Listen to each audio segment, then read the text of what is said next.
Hey boos, in this video, I give commentary based on my opinion. Nothing is to be taken as factual.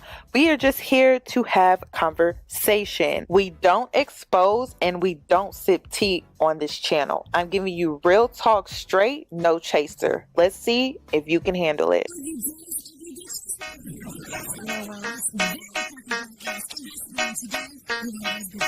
Cause I'm a boss.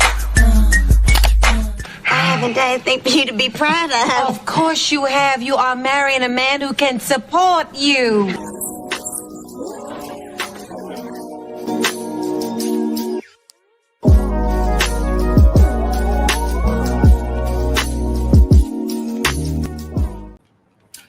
Good evening. So I am back.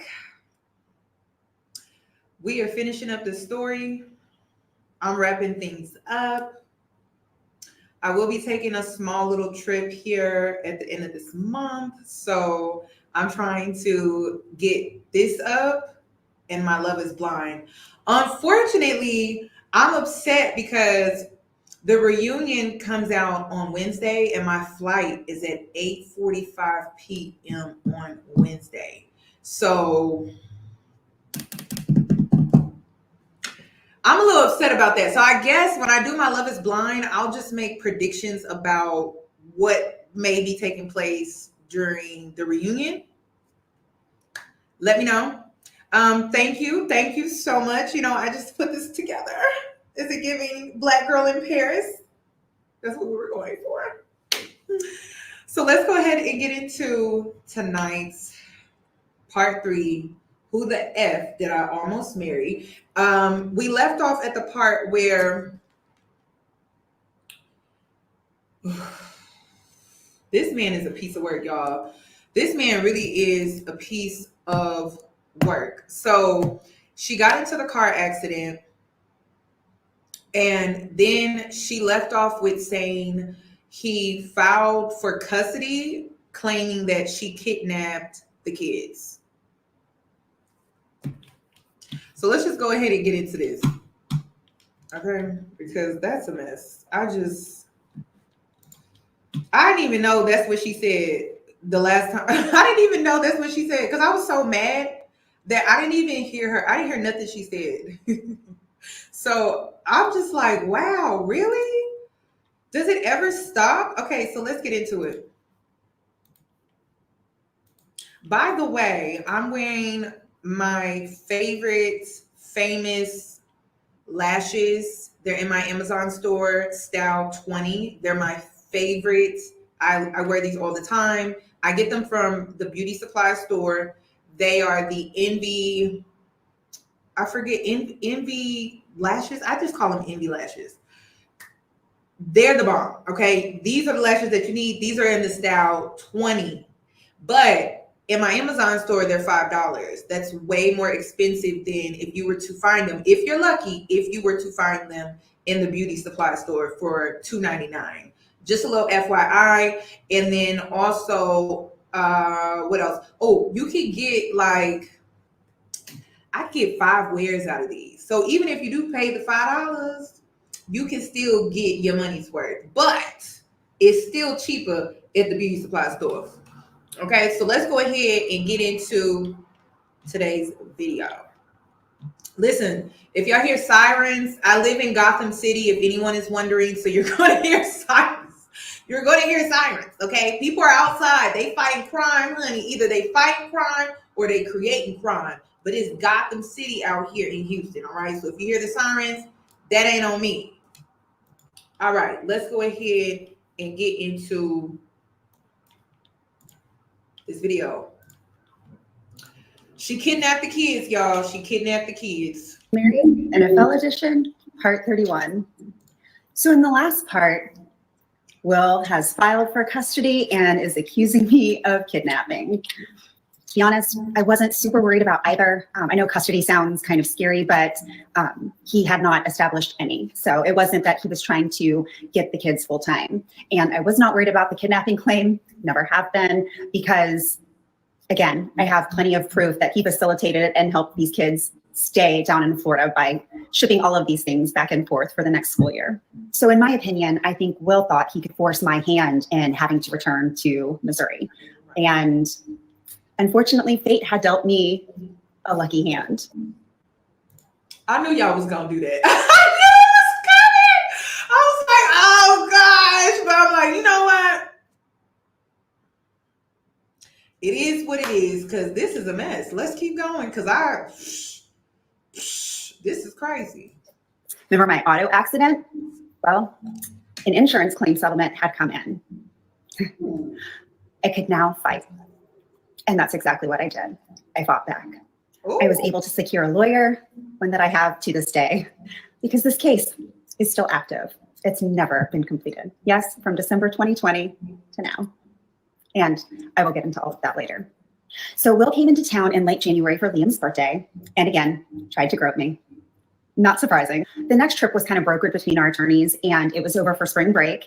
And he took all 6 of his kids and Nashville baby mama to Disney World. Yep.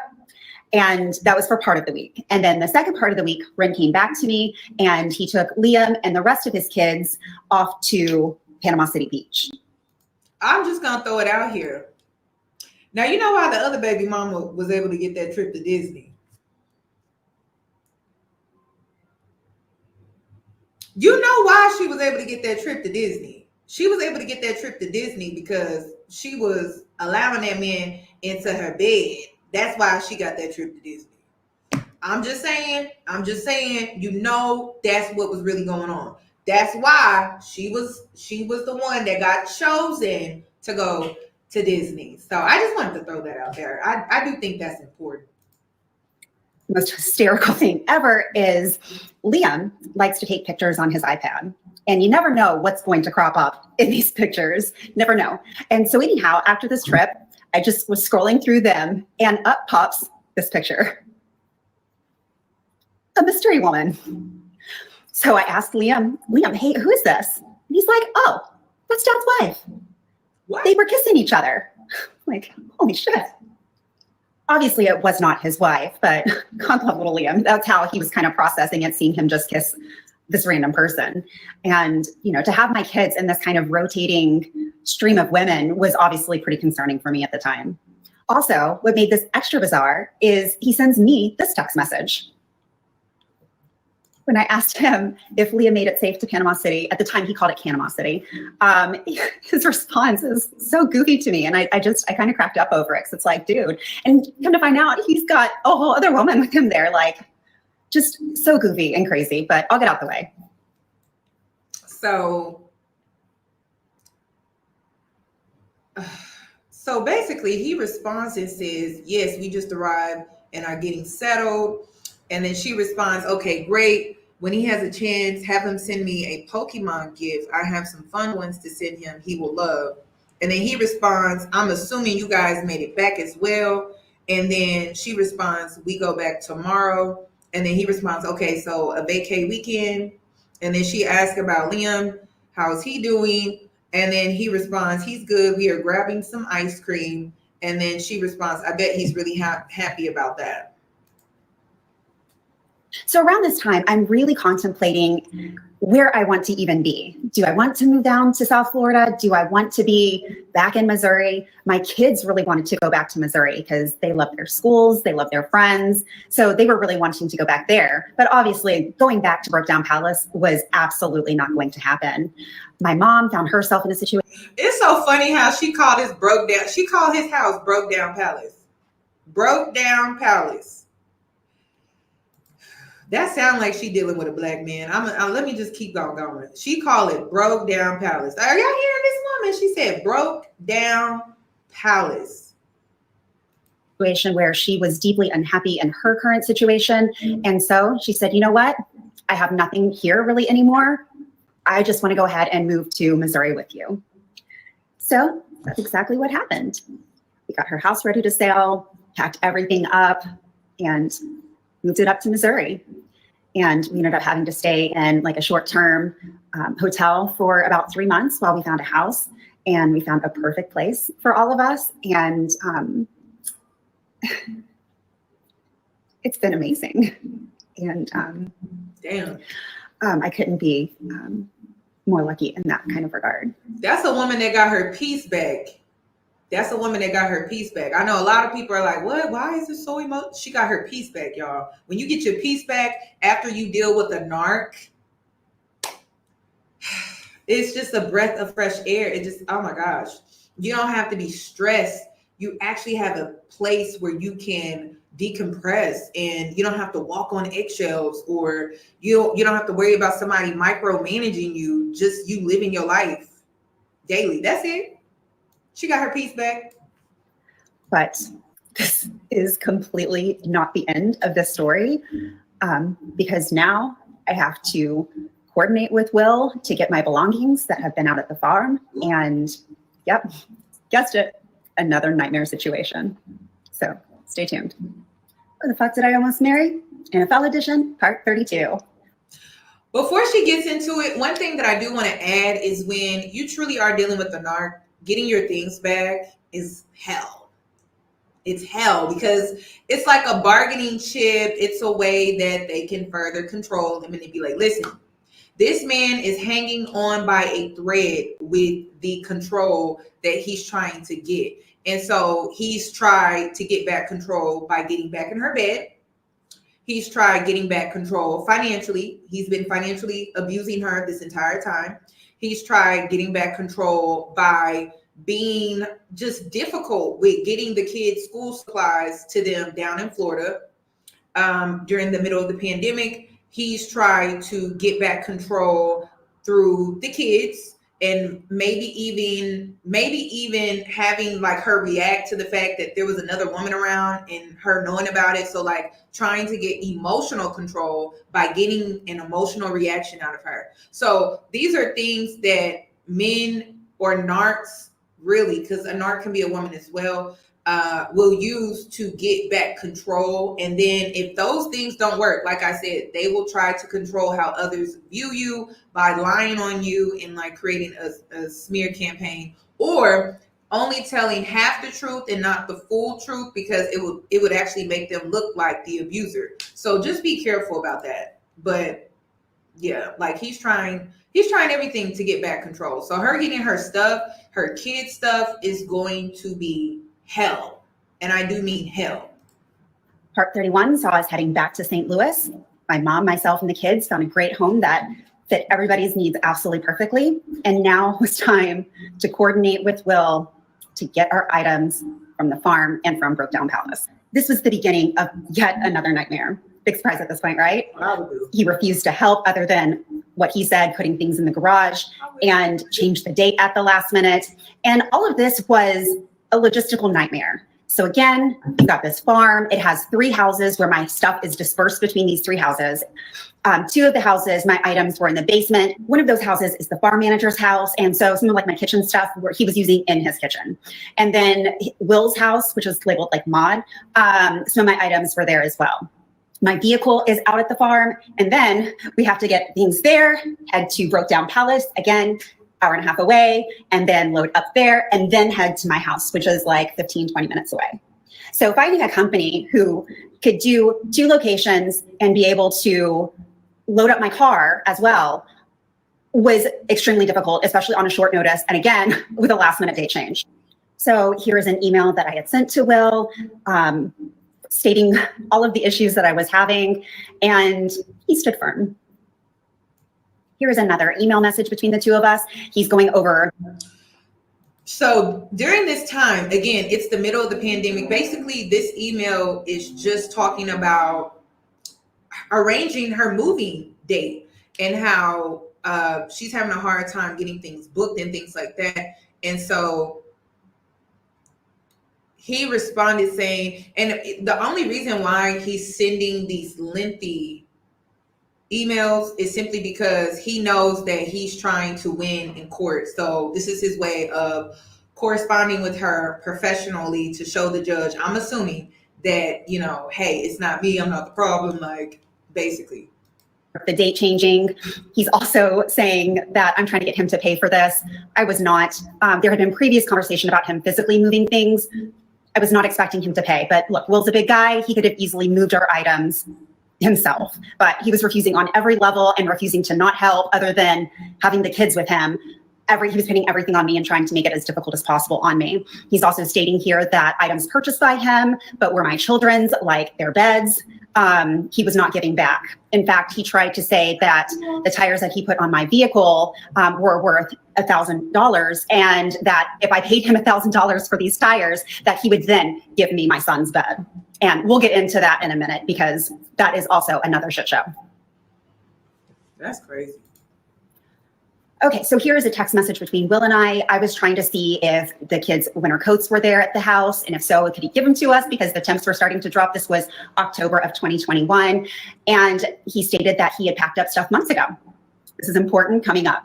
So as you can see, he's just constantly difficult all the time. So he's talking about how he packed up her stuff months ago and saying that when you were completely refusing to return with the kids, so when you stated you were returning, it's been sitting there since, just like your rice cooker. Y'all, this is the most this man has ever texted. This is how you know he is trying to play this game with her to present this information in front of a judge. I just wanted to throw that out there because I've been reading these text messages, and whenever he would communicate with her, it would always be very short, very cut to the chase type of thing. And so now he wants to be extra. And then this was what to me is very abusive, because he knows how to properly communicate, because that's what he's choosing to do right now. But he wasn't doing that prior, but he's now doing it in order to be manipulative. I just want to throw that out there. Girl, I'm you know what? I wouldn't even care about the rice cooker. But listen, this woman doesn't have money, y'all. I keep trying to tell y'all, this woman don't have money. She has to start completely over. She doesn't have family that's helping her like that. Her mother is, I believe she's on disability. So her mother's not working. So I'm assuming that she's getting some type of money, but I'm assuming that is all accounted for, because she's on probably government assistance or some type of assisted living. So that's a small budget that she has to work with. And that's more so about for her care and not 5 kids plus her daughter. Like that's too much. So then she goes on to say, when you stated you were he goes on to say, when you stated you were returning, it's been sitting there since, just like your rice cooker, which was one of the few things I didn't have packed up. I'll take a look. I also bought Liam and Ren coats as well. You said you were moving out on November the 18th to the new house as well. I think that's a good day to get stuff from the house and farm. All I ask is that you return my bins within 30 days. So then she responds, returning bins isn't a problem. We will also need to schedule a date to double check the house for items that may have been left behind or mixed in with your items. Christmas items are a great example of this. The problem lies in you could have actually looked, but are refusing. When we had FaceTime while the kids were with you, the kids walked into different rooms of ours and we could clearly see they weren't packed up. It sucks to feel lied to just for the sake of making things more difficult. Oh, so he lying? Wow. So again, he's saying that everything is packed up and everything is in the garage over at the farm manager's house. The only item apparently that is not packed up was my grandmother's china. He didn't want to mess with it, which was fine. I would have wanted to pack it up myself. So I had bought packing supplies and everything like that so I could safely pack it up that day as the movers were moving stuff and take it myself. So the plan was to go to the farm first, load up my car, load up the stuff there, and then head out to Brokedown Palace. When the garage door opened to the farm manager's house, like my heart completely sank. I did not want to cry in front of him. I would never want to give him that satisfaction. But what I saw was devastating. Let me show you.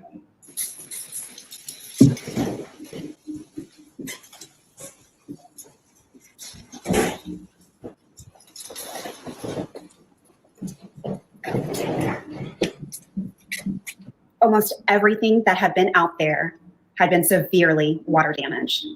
Everything. Wow. This chair right here was my grandfather's, and it was then passed down to me because I'm the oldest grandchild, and it's completely destroyed. This box right here, all of my childhood memories, just gone. And I'm a super sentimental person. So if you are sentimental, like, this is devastating, like absolutely devastating. Just gone. These were items that were my children. They were my children's when they were little. Gone. Pairs of shoes that were ruined of theirs. That's messed up. One of my old lamps that ended up being just destroyed with mold. My old toaster. My old suitcase was covered in mold. My old rolling camera bag covered in mold. These were some of my kids' old Halloween costumes. Just everything that was down there was just completely destroyed. When you look at that video of it, I'm just kind of panning the room. I mean, literally almost everything in that view is just destroyed. Even my little old yellow couch, it had a whole leg ripped off. And there was stuff all over that house. Everything and that was found in that house was dirty and filthy and just absolutely disgusting. Not just that, but went out to the barn. Well, that makes sense why she didn't want to just go to Walmart, y'all. That's messed up. That's some grimy shit. That's grimy as hell. To do somebody like that, you know, I wonder what's going on with him right now because, you know, it's the year of the 8. And, you know, the year of the 8 is all about that corn. You know what I mean? I wonder what this man going through right now because that's evil, right? That's some evil ass shit. And he knew what he was doing. He did that on purpose. He did that to get under her skin. He did that to get back at her because he doesn't have control over her anymore. That's what this is all about. He does not have control over her anymore. And because he doesn't have control over her anymore, he has to get back at her the best way he can, which was her stuff. That's all he could get was her stuff. That's messed up. And more stuff was just in a complete hot mess. It had just been thrown haphazardly out there with no care for our items at all. This is my daughter's old Barbie house. See, just literally thrown in the barn and destroyed. This was another box of mine. That was a polar bear stuffed animal that my dad had gotten me. He was a military guy and he had a year remote in Korea and he'd given that to me as a kid. And it was just something very special to me. And as you can see, it's covered in rat poop. That shit's messed up. Unfortunately, my car didn't fare much better. It had this huge, nasty dent in it from God knows what. Looks even a little rusty. Now I'm going to show you some pictures of the inside. The whole thing was covered with a thick layer of dirt. There was trash all in it, and the glove compartment had rat poop as well. Yo, I'm going to have to fight him. Like, just look how gross all this is. Get out the way. I don't want to bore you guys with a ton of just destroyed stuff. But yeah, this was devastating. And since he did not have things all packed up and ready to go there, he had not gone to his dad's or Maud to gather the other items. And again, we still have 2 more stops that we have to get to. And there was no way that we were going to have time to go to both of these places. I was paying these people by the hour. And there was no way. I think it was like $200 an hour for these movers. And the fact that my items were not gathered was ridiculous, and that they were so damaged. And unfortunately, when we got to Brookdown Palace. Y'all, I got to be honest with y'all. I would be bitter as hell. I'd be bitter as hell. Y'all know Rick Ross' baby mama, Tia? I'd be just like her. Every chance I get, I'll be just like her. Cause how you ruin my life like that? And then I'm not supposed to be mad. I'm supposed to take the high road. I'm supposed to be this stand-up human being. Yeah, it would take a lot of therapy. I would have to really do a lot of work. I would have to do a lot of work on myself because I'm telling you, you know what be making me mad is when people be like, oh, you just a bitter baby mama. Who would be bitter? Like, be for real. I would be bitter as hell. I would be so bitter, y'all. I'm just being honest. I would be bitter. I'd be mad as hell. I'd be spiteful as hell. The nightmare continues. Who the fuck did I almost marry? NFL edition, part 33. That's crazy. After our heartbreaking trip to the farm, we head over to Brookdown Palace. While we were still at the farm, I was told that I would be given another opportunity to be able to go and gather the items at the other 2 places at another time. That never happened. And as we pull up, you can see my stuff in the garage, but I had to point out, here was the crusty, dusty basketball hoop that the turkey fryer had caught on fire. I thought you guys would get a kick out of that because I cracked up when I first pulled up and saw that. And again, I see why she called it Broke Down Palace. was told that everything besides my grandmother's china had been packaged up and had been taken to the garage. So as soon as I got to the house, I just started wrapping and packing up my grandmother's china while my movers I had hired had started loading up the things that were in the garage to their moving truck. So here I am packing up the china as quickly as I can, thinking that that was all that I was going to end up needing to do today. After I was done, those boxes were given to the movers as well. And I decided that I was going to just take a stroll through the house just to see if there was anything else of mine or my kids that was just laying about. And yep, wouldn't you know, stuff was everywhere. So here I have these movers moving stuff out that was in the garage, and I am now running around like a mad woman trying to gather as many things as I could. Y'all, I felt like I was on an episode of Supermarket Sweep. I was like running with my buggy or a box and just throwing as much as I could and just throwing it to the mover so we could get this packed up as much and as fast as we possibly could. Bedrooms were still full of items. I mean, it was insane how much stuff was still there. There were still curtains up. It was a mess. We had Christmas ornaments that we had kind of combined throughout the years and had to sit and like sort through all of this stuff. And again, the clock is ticking. Every hour, I'm spending money that we are just sitting here. If anyone is in the St. Louis area, I highly recommend this company. They were amazing. You can see all their wonderful reviews, but could not recommend them enough. That's crazy. This was their sweet message to me because goodness, that day was so incredibly stressful. As you can only begin to imagine, this was so stressful. After we get everything packed there, take it to my house, and we don't get done until 9 p.m. that night. I spent over $1,700 in moving expenses that day. Damn. I mean, I probably easily, a good 600 of that should not have even been spent if things were actually together and properly packaged up for us to just be able to grab and go. But of course not. Now that all the items were at my house, I started to go through them and quickly realized that it was another nightmare. This is a bin that came from Broke Down Palace, and it had glass all throughout the box. Get out the way. Here's a closer view of it. I have absolutely no idea what this was even to. It wasn't anything of mine because I don't even know what that could have been, but it was glass and it was throughout all of my items. That's crazy. A bunch of items were broken because they were just haphazardly thrown in trash bags. This was an Anthropology mug. Very upsetting. And I quickly realized we were missing a ton of items. So I sent him a message about what items we were missing. And there was also kind of a running list because again, I'm going through this. So this was not all that we were missing. So here's the beginning of the text. Again, it took me a while to go through this, and I was trying to be as comprehensive as possible. You can see the date up top. The bowl I'm holding up at top was also from Anthropology. I had an entire AP set, and the only thing I got back were 2 bowls. I don't know what happened to the rest, but pause to read. Here's the rest of this. The old hard drive and the Mac Mini that are up top, those had pictures, all of my pictures from 2007 onward. There's a lot of pictures and a lot of memories that is the only place that I had them stored. Yes, I realize. Listen, I need to say this. I do. Y'all be one of these men. I have to say y'all, okay? I do. Because when I be out here, the objective is not to get the man, okay? The objective is for me to have my sanity and for me to have my peace. And I'm just waiting for the girls to switch. I don't know when the switch is going to happen, but I hope it happens soon. Okay. Because the objective when a man is approaching me to get my number, the objective when the man is asking me on a date is not to get the date. It's not to get the guy. It's truly to keep my sanity and my peace. I love my life. I have very nice things. I wish somebody would come up in here and ruin everything that I worked my ass off for. So the objective, ladies, is not to get the guy. The objective is to always keep your peace and your sanity, okay? And if you have kids, keep them safe as well, because that's what really matters. The objective is not to get the man. It really not, because look, when the objective is to get the man, right? And that's the only objective. You have to send him a list of things, a list of items that's missing from the damaged packed boxes that he was supposed to pack up for you.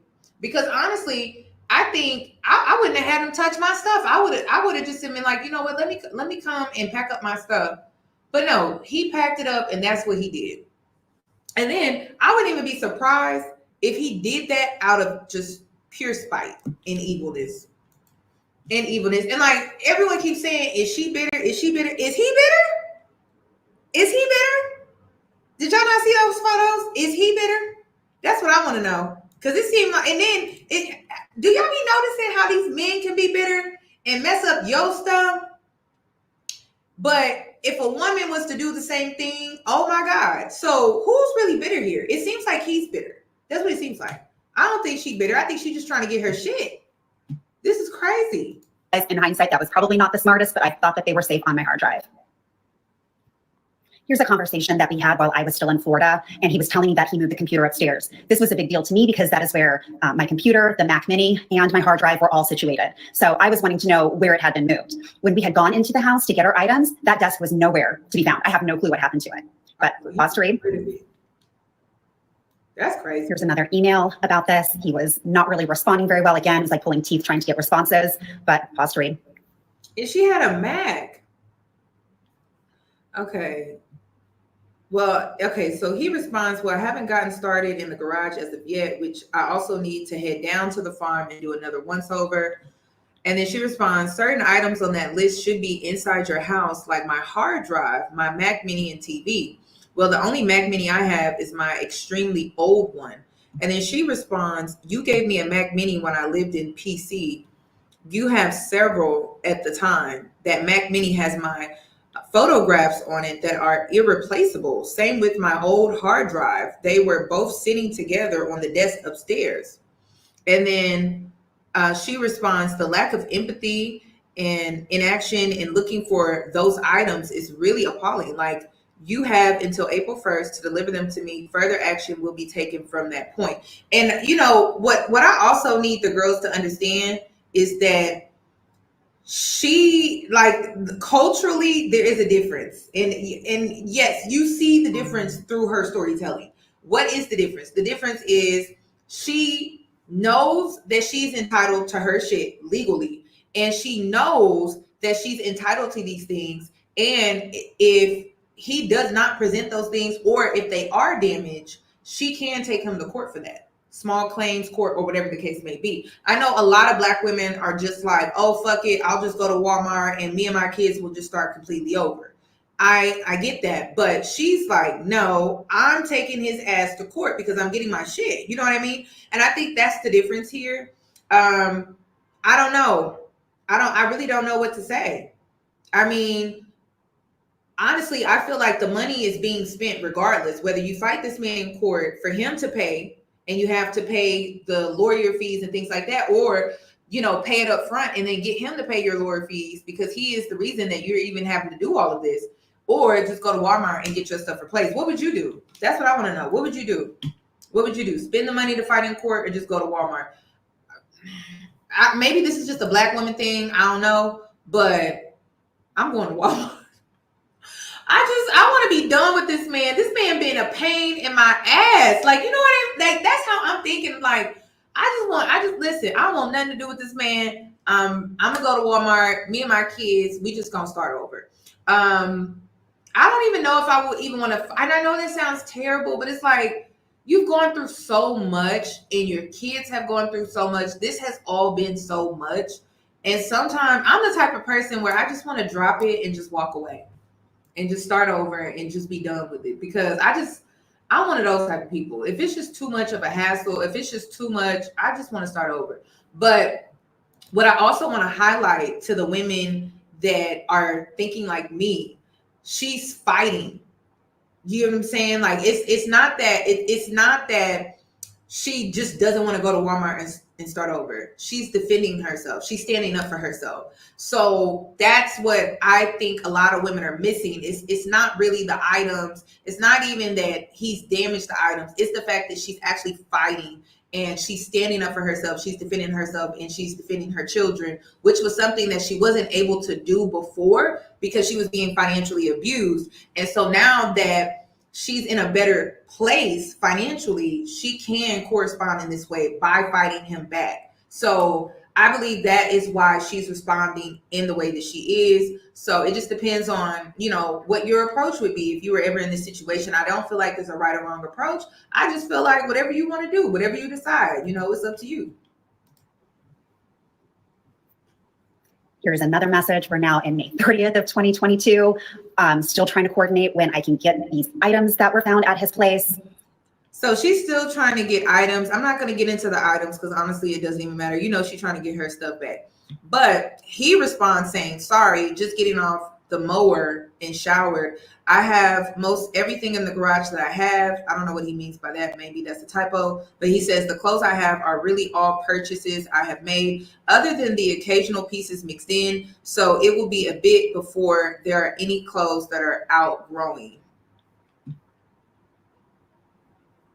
That's crazy. I'm like, let me read what she sent because then it will make the text message make sense. So she said, I keep forgetting to send this message. Couple of things. Number one, can we coordinate a time on getting the items you said you found for my missing list I sent? I'm also missing my music stand. I need to see what is still missing and would like the items you said you found back. So apparently there were items that he said that he found, and he said that he was going to coordinate with her to get those things to her, and he hasn't done that yet. So he's playing this cat and mouse game with her, basically. And then she also says, I mentioned this at the ball field, but can I have their old clothes at your house so I can sell them? I know some of the clothes I have purchased them are there at least. So he just keeps giving her the runaround when it comes to getting some of the last bit of stuff that they had over there. And it's kind of a non-answer. Again, here we are, July 26th of 2022. He's really dragging this out. And so he responds, yes. And so you don't have to keep asking. That is the usual time unless otherwise stated. I don't know what that's really about. When is a good time to get the rest of my items from your house? Still trying to pick up these missing items. And I mean, it's just always gaslighting in response. I'm not sure. He responds, I'm not sure as you always threaten me. Oh my God. Then she responds, when is a good time to get my items? And then he responds, this is the most this man has ever texted y'all. I again have given you my response and you were given proper access in prior pickup, even to the point of going piece by piece through Liam's toy box. Still on several occasions, you have threatened me. Thereafter, falsely, I will add about me destroying your items. Y'all, did we not see the same photos? And then he also goes on to say, which were that the case, none of your items would have been there after over a year of being stored at my property. So when I feel that you have removed your threats and are amicable towards picking up your items, we can discuss it then. Good night. I gotta calm down. This is how you go. This is how you do jail time, y'all. Thank you for the super chat. I would also like to add that the reason why her items were stored in his place or his farmhouse, whatever, for a year or so was because of the pandemic. This is crazy. Ooh, you had a child with that narc. I'm sorry. I'm so sorry you had to go through that. Yes. I am blessed to say that with the narc that I dealt with, I did not have a child, y'all. I thank God every day for that. I do. I thank God every freaking day. All right. Oh yeah. Thank you for the super chat. Let's continue. And again, we're in February 7th of 2023, and I'm still trying to coordinate picking up these items over a year later. Woo.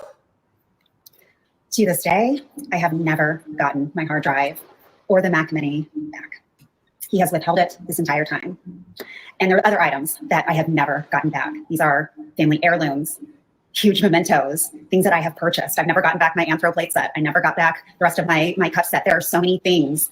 And it's really sounding like she just wants the things that she knows she just can't easily replace. That's what it sounded like. That I am missing. Just money, it's at least $20,000 that were either damaged or never returned. And that's not even including the emotional damage of losing these precious, precious items.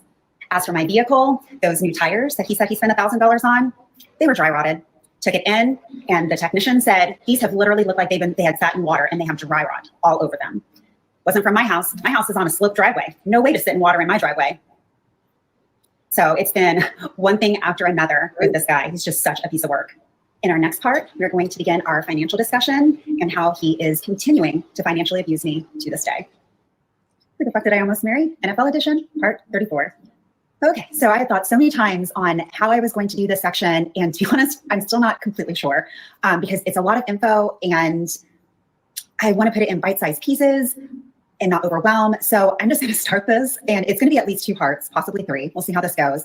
And honestly, I wish I had a magic crystal ball where I could see where, the pressing question that people want to know. So you think so with the tires?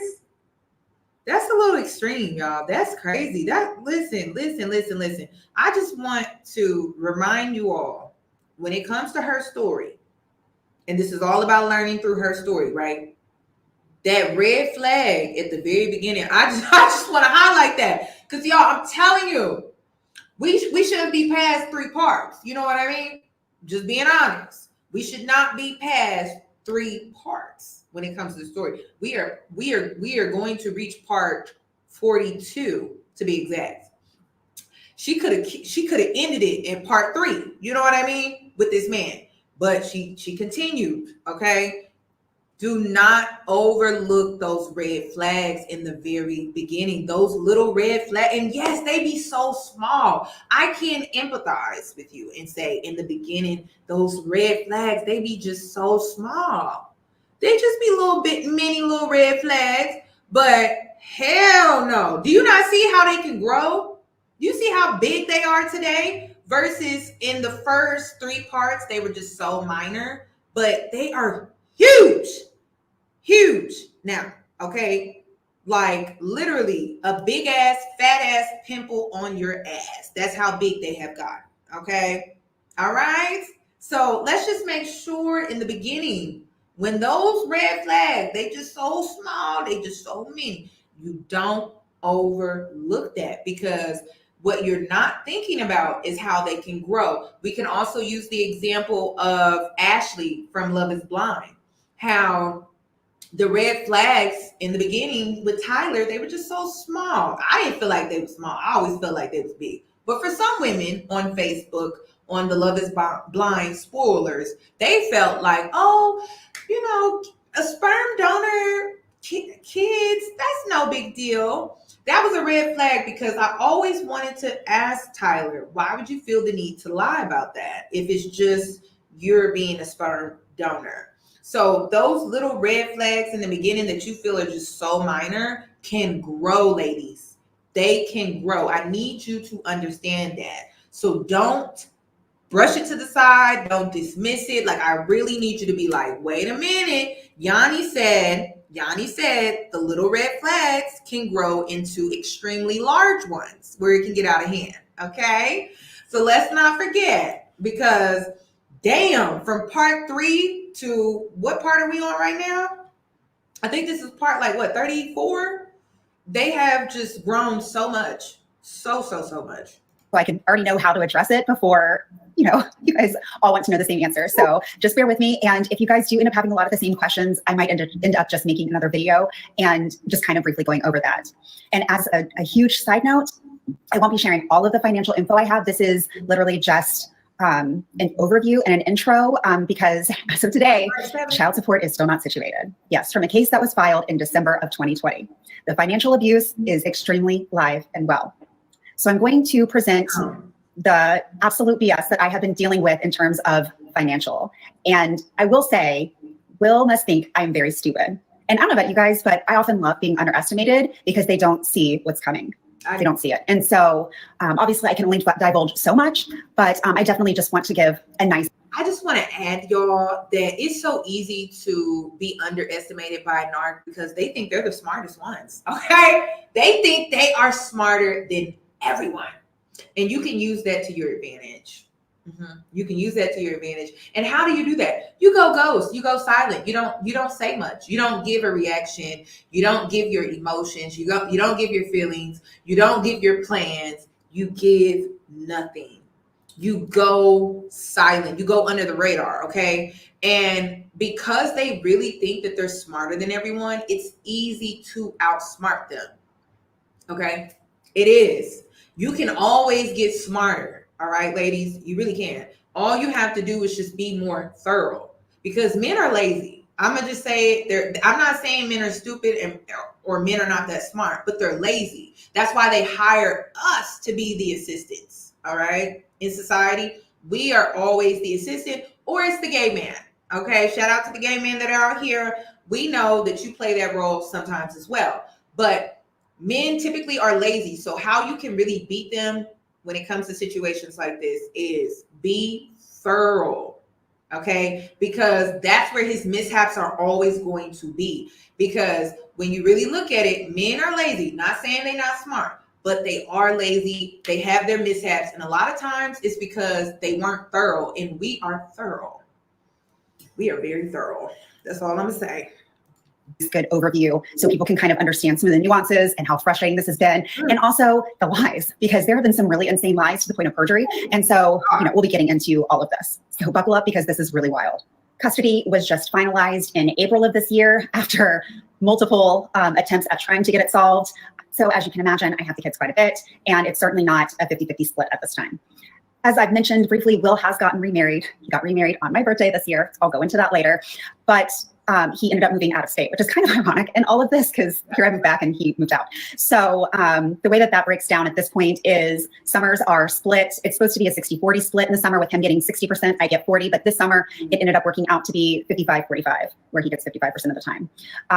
Outside of like holidays and whatnot, which kind of flip-flops back and forth each year, I get them the rest of the time, except he gets 2 weekends out of the month. So the summer is to help, give him a little bit more time with them. So that's why it's kind of done that way. Please keep in mind that out of his 6 children, now allegedly 9 children, my 2 kids are the only ones that he wants to see on this type of schedule. Even when he was here, he had my kids above and beyond even his older girls. So in my opinion, it is just to reduce child support. Like, why my children? Is it just to get back at me? Or do you just love mine more than everybody else's? Like, what? And allegedly with these other 3 children, there's not a lot being done for them, which is heartbreaking to hear from a past victim. So starting in June 27th of 2021, which is practically August 1st, Will started paying child support. And at that time, he was sending $700 a month. And then fast forward to November of 2023. I just want to add that most narcs have a lot of kids. I just need to say that. They do. That's why I still don't understand the animals when it comes to this story, but most narcs have a bunch of kids. All right. And I think the only reason I don't have a child to this day is because the narc that I was dealing with, I don't think he could have kids.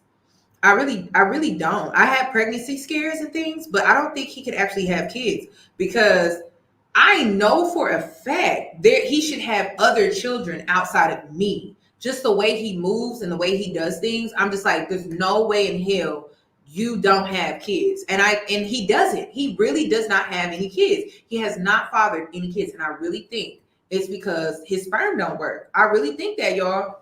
I do. When I say blessed, every day I have to thank God. Like, God, thank you so much. You gave me that lesson, and you gave it to me by a man that, I don't know. I think his sperm is messed up. I really do. I don't think it's me at all. I think it's him.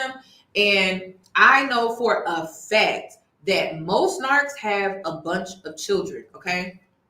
I'm a believer of that. We can look at Cam Newton. We can look at Nick Cannon. Just look, I'm telling you, that is a big sign that man may be a narc. I'm not saying all men with a bunch of children are narc, but okay, P. Diddy, how many kids do he got? You know what I mean? Like, there's so many examples. So many. He started sending just $250 a month. I can't even remember what it was that triggered that amount to come. I do remember him being triggered. I just can't remember exactly what it was about. And of course, he's trying to control me and bully me with this kind of stuff. So here's to show the 700. And here is the 250. That's crazy. And what makes it worse is extracurricular help is practically non-existent. Liam used to do some ninja classes, and he did help with that. And he's helped out with a few odds and ends when it comes to some of Liam's stuff. But like for Ren, like dance and everything, she's done dance since she was 2. I paid primarily everything regarding her dance, and she also does gymnastics. And so, as you can imagine, like $250 doesn't even drop a bucket into all of this. And so, if they need things for school or things like. I just want to highlight, not to interrupt her storytelling, but I do want to highlight the reason why I believe this is common is because narcs will use impregnating you as a means of control. It's everything about a narc is about control. They are master manipulators. There's manipulators and toxic men, right? And then there's manipulators and a narc. Okay. And again, narcs can be male or female, but even when it comes to manipulators and toxic people, they are completely separate from a narc. A narc is a master manipulator. I believe that they most likely started manipulating people very young, very, very, very, very young. And I also believe that it's something that they have, it's a skill that they have gotten really, really good with because they've been doing it since they were very, very young. So I believe that for sure. Oh yeah, they tend to have addictions. Sex is not the only addiction that they could struggle with. It could be marijuana, it could be alcohol, it could be pills, painkillers. You never really know. And they'll hide it. They'll hide it. And it is, you know what's so crazy about an art? They be hiding shit really, really well. Until you start to dig, until you start to question things, until you start to take manners into your own hand to see what they really be up to. Like you really gotta, I got my investigation skills from dealing with the narc. Okay, so if you want to know where I got my investigation skills and why I be putting y'all up on game, a narc, seriously. So I mean, the stuff you will find is honestly, truthfully, just prepare yourself, brace yourself when you investigate a narc.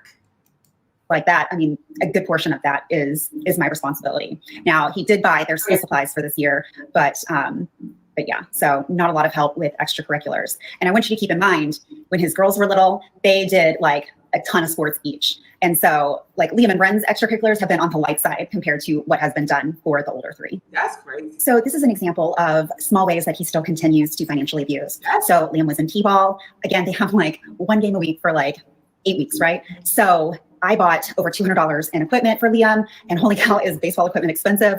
And he purchased the clothing items, and it was literally like socks, pants, and a belt that needed to be purchased. And he ended up spending over $160 for crazy amounts of items. So he bought Liam 4 pairs of pants for a 1 game a week for a short time period. Like it was so excessive, just ridiculous. I mean, just literally anything he can do to avoid having to be decent and reimburse me for things, because who on earth needs 4 pair of pants? So one of the biggest issues that I have been dealing in terms of finances is Will is technically self-employed at this point. And when someone is self-employed, it makes doing the financial stuff that much more difficult because they can hide around things, they can underreport. And yeah, so it's pretty wild. This was a huge reason why I was going around and finding as much documentation as possible. And you'll see a little bit of this come into play. Again, I can't show all of my cards, but I know a heck of a lot more than he thinks I do. So if you have been in this situation before with a self-employed narcissist, or you're currently going through it, you have to be prepared and have as many of your ducks in a row in terms of documentation as possible. It is a lifeline, and your future self will thank you in spades. So when this court case initially started, I had found out, or had previously already known, about 20 other companies that Will was a part of. Okay, obviously the farm being one of them. And I had also known about him dabbling in certain things, like when Missouri became legalized for marijuana, he was trying to turn, I don't know if it was part or all of the farm into a pot growing farm. I don't know. But there was a lot of plans and there was a lot of info contained in those plans. And so... Did he take out a PPP loan? Did he take out a PPP loan? I want to know so bad. Did he? Because you know the IRS is on people's asses about the PPP loans. So you know these entrepreneurs, you know what they really be up to. So I wonder what's going on with that. She probably don't know, but I wonder if that's going on too behind the scenes. Yeah, so he had his hands in all sorts of things. Now, since then, businesses have closed, businesses have opened, so it's kind of shifted around a little bit. There are ways to get better financial pictures of people with forensic accountants, for example. Unfortunately, they're very expensive, and especially with the amount of info and deep diving that would have to go on in my case, it would cost an absolute small fortune. So, you know, it's just been kind of a nightmare in that front. So in my opinion, the main way that Will is trying... I hate to keep stopping, but ladies, these men be spending money. Do you not? I keep trying to tell people, particularly Black people, if you don't save or if you spend money faster than you make it, you will be broke. So your net worth can be $20 million. if your monthly expenses are just absolutely ridiculous, like Angel Reese, right? Her rent is $8,000. And then her car payment could be 5,000 or well, I won't say 5,000. It could be 2,000, 3,000. Maybe she got a Lamborghini or something like that. I keep trying to tell y'all, rich people just got bigger bills. You over here complaining like, oh my God, all I need to do is get rich. All I need to do is get rich. All I need to do is get rich. Do you not understand that you want to get rich to live a certain way? You got to maintain that lifestyle. So your bills are going to be bigger. That's it. I keep trying to tell people, when you get rich, your bills are bigger. When you're wealthy, not rich, wealthy, then no, you don't have to worry about bills like that. But when you are simply rich, you got to pay the bills. That's why Gabby, she was like, I got this monkey on my back. And I'm like, what you mean you got a monkey on your back? I got this monkey on my back. I know y'all see these celebrities going broke right now. I know y'all see it.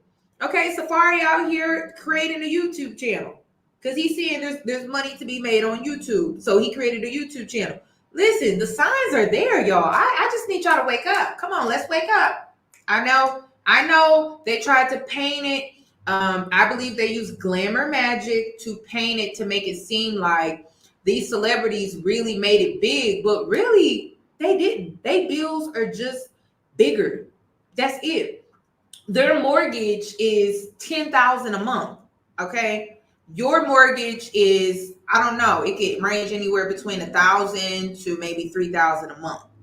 It just depends on what tax bracket you in. But y'all, they got to pay more taxes. They got to pay bigger bills.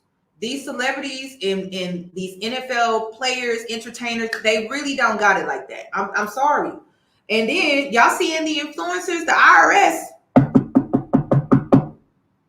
You have a lavish lifestyle. We saw your Instagram profile. It doesn't seem like you've been reporting accurately on your IRS reportings. We need to do an audit. Girl, that's why I always say, I said that flexing shit is really corny. It's corny. Because I know I'm not the only creator out here with these taxes is whooping my ass. Like, I'm like, damn, this year I made more money, but I'm like, it don't feel like it though. Last year I made more money. I'm like, it don't feel like it. Because why am I paying so much more in taxes? The people be lying to you. So my 9 to 5 workers, when you go into work tomorrow, I'm gonna need you to walk into work. I'm gonna need you to be strutting. Okay? Roll your shoulders, arch your back. I mean, because I'm like, do people listen to me when I talk? I'm starting to think y'all don't. But then again, I can't compete with people that be fake flexing and faking it on social media. I can't compete with that. But my 9 to 5 workers tomorrow, shoulders up, back arch, and when you go into work, head held high. All right. Because that's crazy. Like I be trying to tell y'all, and now y'all starting to see the truth. You starting to see the truth. So I'm never knocking a 9 to 5 worker. That's why I be trying to talk to y'all at work. Because I'm like, I remember when I was working 9 to 5 and I was on YouTube all day trying to get through my shit. So it is what it is. These celebrities don't got it like that. I know you think NFL money. These football, basketball players, they go broke. Baseball, not so much. Baseball is really where the money is at. It's an American sport. It's just a classic. You know, baseball is, if you go broke and you play baseball, I'm shocked. But basketball and football, you'll be surprised. To reduce his child support is through manipulating tax returns or not disclosing the actual other business stuff or the other ventures that he has going on. Y'all, I swear, y'all, I have not watched this stuff. It is not shocking that she talked about taxes at all. People be out here lying, y'all. They be lying. And listen, I don't play with the IRS. They the biggest mob out here. All right. Y'all out here fighting over red and blue. Me, I'm fighting with the IRS because they bigger than any mob, any gang out here. All right. So it is not shocking that he was out here probably lying on his tax returns. Not shocking at all. Let's continue. So when financial disclosure was first disclosed, he had to produce the past 3 years tax returns. So it was, I think, 2017, 18, and 19. In those tax returns, he had reported almost $1 million losses on each of them. Stay tuned for the next part of this financial portion. Ooh, it's getting Who the fuck did I almost marry? NFL edition, part 35. Okay, so we last left off where he produced these tax returns. I'll touch on that a little bit later, but the rest of financial disclosure was also a complete hot mess. So for those who aren't familiar, anytime you have a custody case or like a divorce or anything like that, each side has to produce financial disclosure. And so one of that part is to provide your income, and then you have to do a breakdown of all of your different expenses for the month and see how that kind of works out. So initially in his financial disclosure, again, we're in 2021 at this point, he stated that he was making $170,000 a year, something and some change, right? And so again, he's getting all of this breakdown of all of these different expenses, and the expenses are like practically matching up perfectly to what his income is stating. I mean, it was off less than $1,000. It was pretty close. One of the craziest things on this financial disclosure form was he had left off $4,300 of his mortgage payments on this form. So he would need to be making at least $4,300 more a month to be affording his lifestyle. Ooh. This wasn't his take-home pay.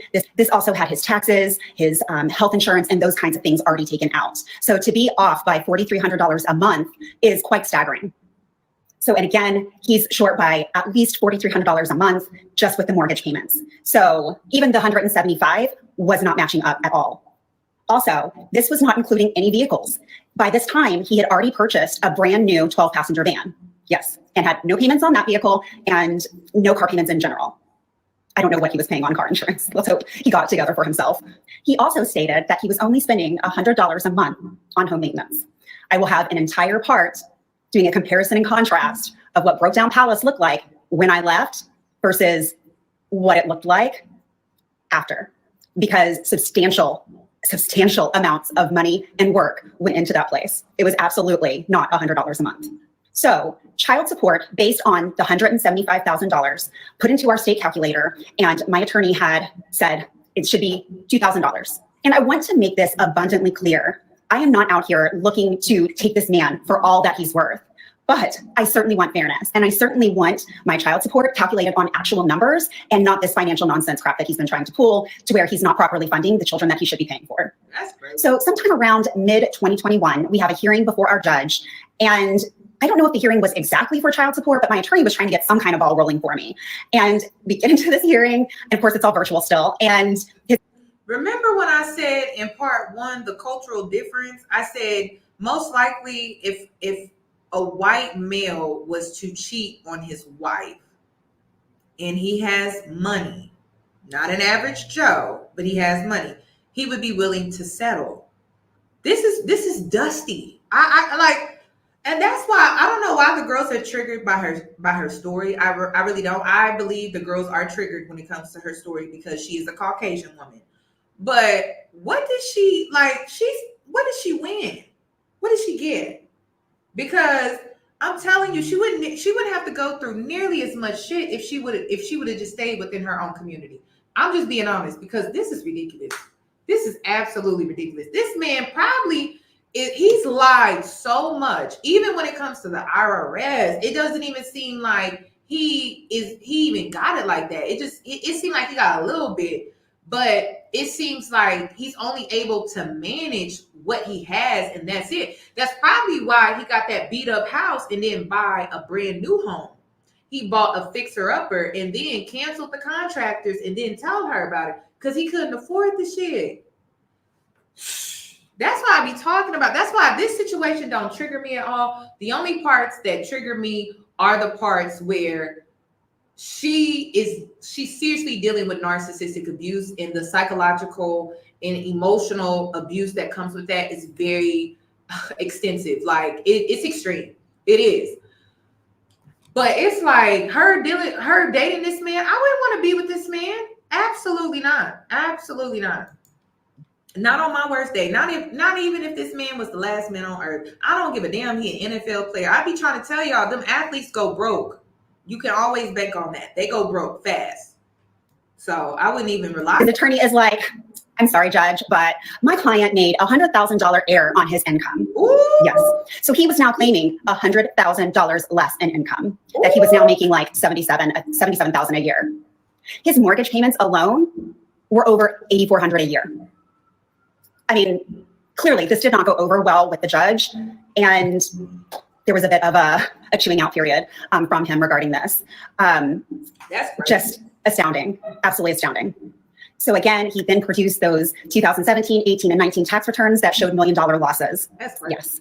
On those tax returns, he has stated that there's foreign income, which I already knew that there was foreign income because I had some of his old bank statements and it had shown foreign income ATM transactions. So I knew that there was something going on with that. We have asked repeatedly to provide some info on that income, and so far there has been no compliance with that.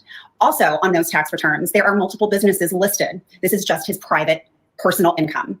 At this point, his tax returns are just showing his NFL retirement. It's somewhere around I think it was 55. There are multiple businesses that are listed on the tax return, and it fills every single space. And I have no clue if there are more than that. They're not providing if there is an additional sheet.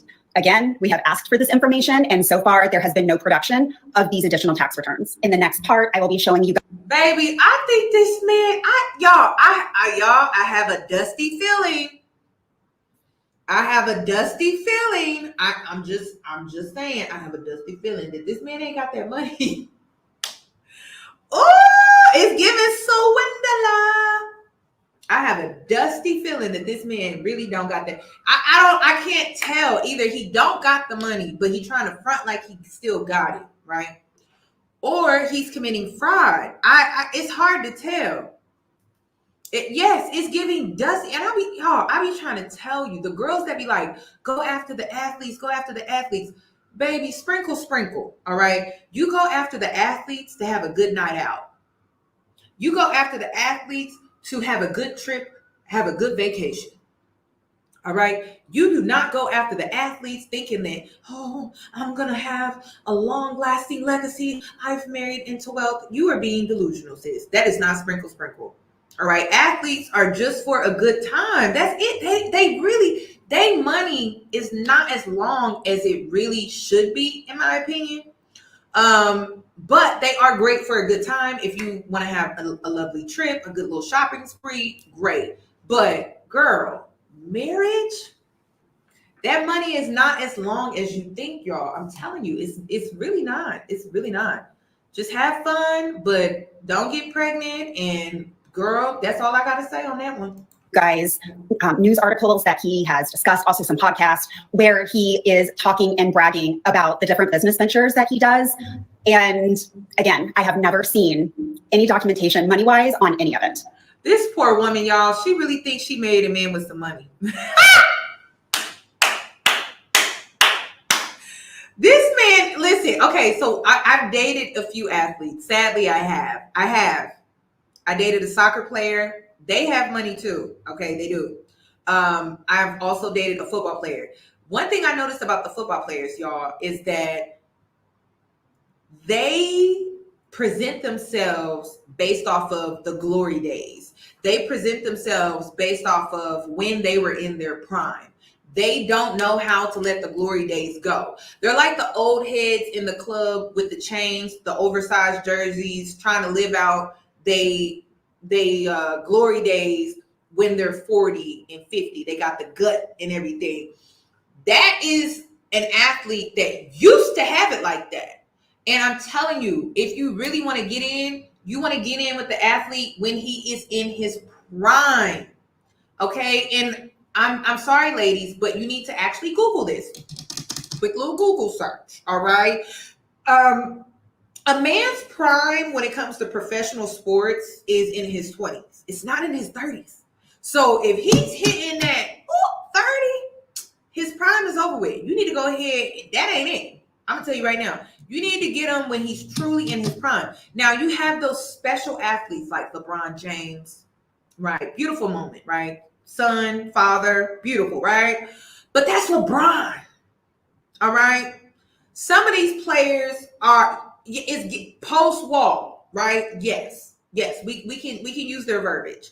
But I'm telling you, y'all, if they are 30 and they're just like Simone Biles, she clinging to that man for dear life. I'm sorry, I gotta say it because his prime is really coming to an end, and Simone Biles, I feel like she gonna keep flourishing. You know what I mean? That man is always gonna have to try to keep up, and because he's in football, like he's in the NFL, his prime is really coming to a close very soon. I'm gonna have to look to see how old he is, but I'm gonna need y'all to understand that when you think of an athlete prime, think of how men view women.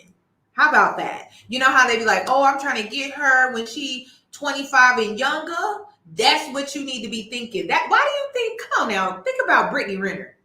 All right. Think about Drea, right? Think about them. Think about the men that they are out here pursuing. Think about Joy Chavez, right?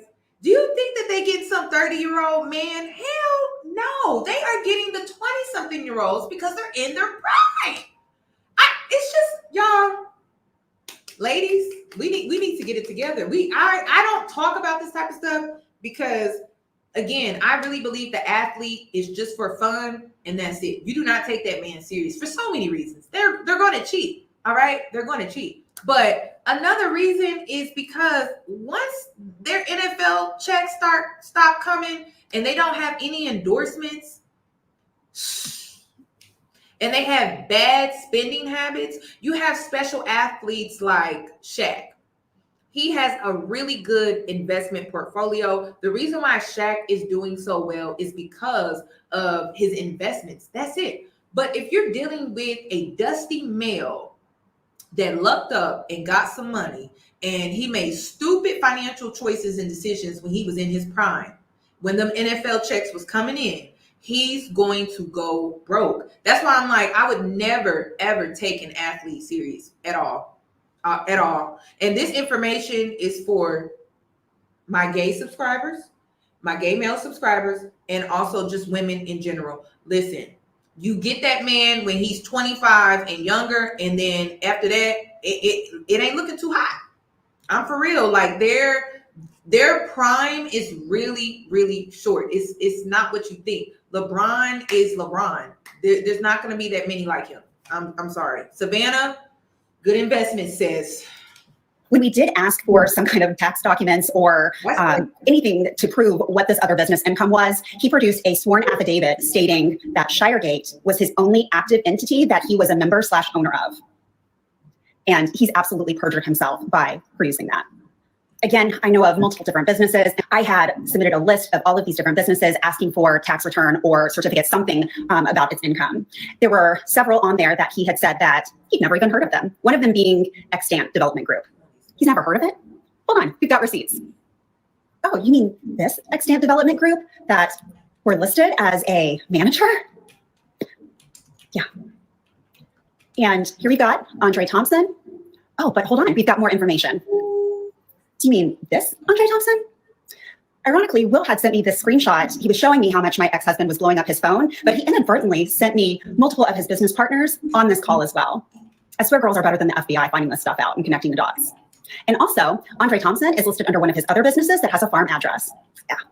So completely has perjured himself saying, I've never heard of this before.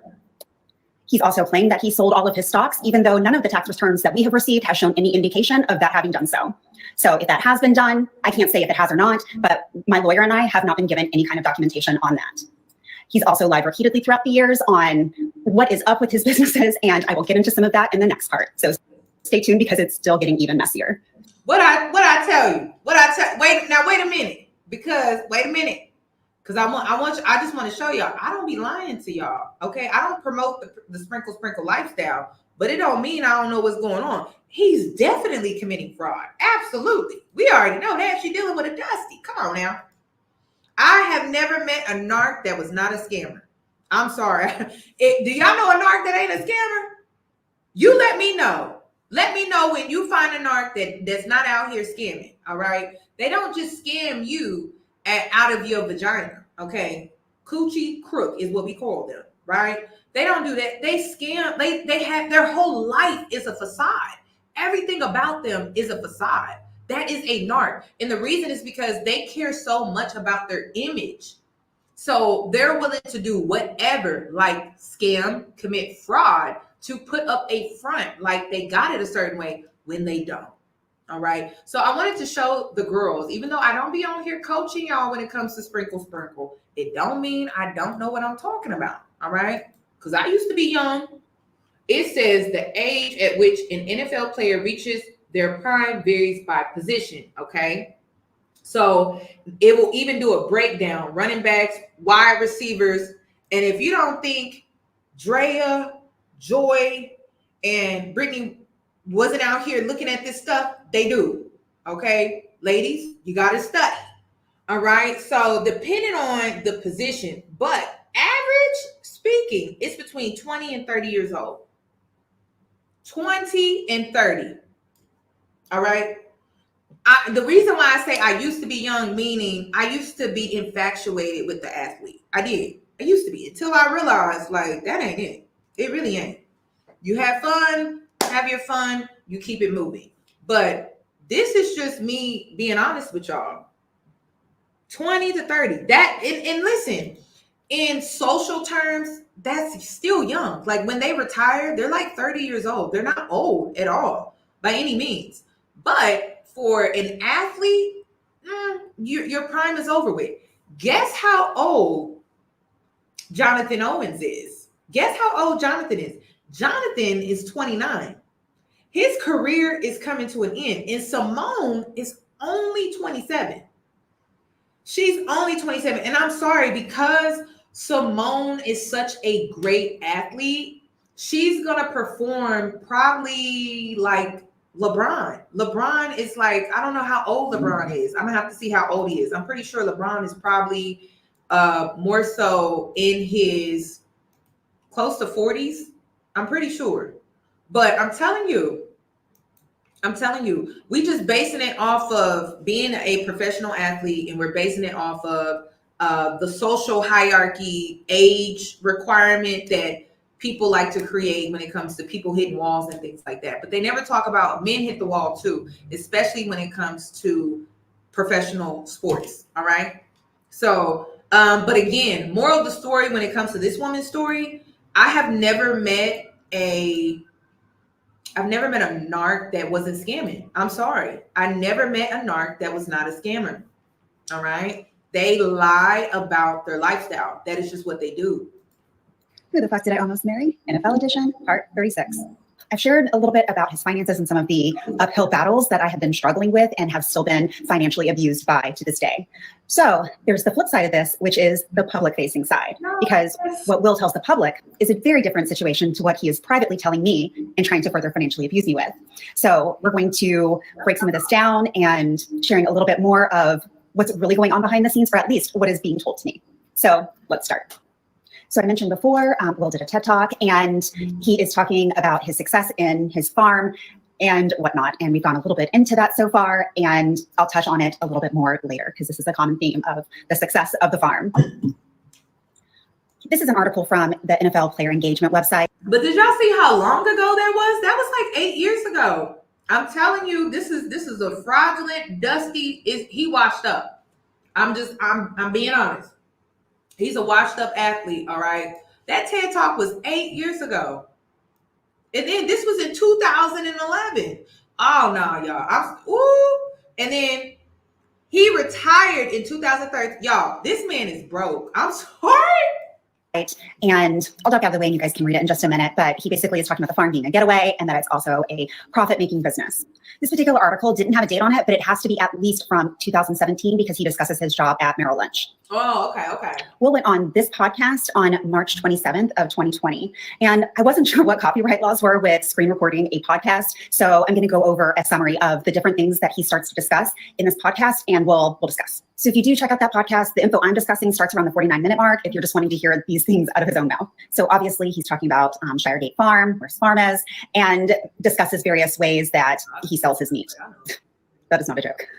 Okay, I'm just going to read from my notes because it's too hard trying to memorize this. So he started a security company with a friend doing everything from low voltage. This included access control, lighting control, elevator control, fire code and safety stuff, maintaining the phone systems. They manage around 15 buildings. And I got to stop her right there. Ladies, I'm sorry. I got to say it. Two things you need to know. If this man says he does any type of security, anything, question that. All right. If you didn't learn nothing from Love is Blind, Love is Blind, Love is Blind. I can't wait for y'all to hear my review on that. Security, antennas, alarm, poop, poop. They start to pop out. Do, do, do, do, do, do, do, do. Alarms going off because I'm telling you, that is like the biggest scam that a lot of these narcs like to use. Security. All right. Security. Entrepreneur is the second. And he has both. So let's just see how this goes. He is an entrepreneur who invested in the business for security. We're about to see how this goes, okay? So let's see how this is about to go. Because I'm telling you, it ain't going to go well. He's a scammer, fraud. Atlanta at the time of that Allegedly. podcast, as well as private units and homes. He then goes on to discuss PDG, Peacemaker Defense Group. So apparently this is a private executive protection group. He says that they are the real guys with the guns and says it's a lot of fun. Isn't that great? So by this point, he had been fired from the finance company that had given him that work phone with all of the crazy text on it. And so he says that he got into finance and he still does finance and insurance. So I'm not exactly sure what he means by that, but he was no longer with that company. Also, narcs can never keep a damn job. They never keep a damn job. Listen. If that man can't keep a job, girl. And the only reason why this man he did so well in the NFL was because when you are in the NFL, you get what? Attention.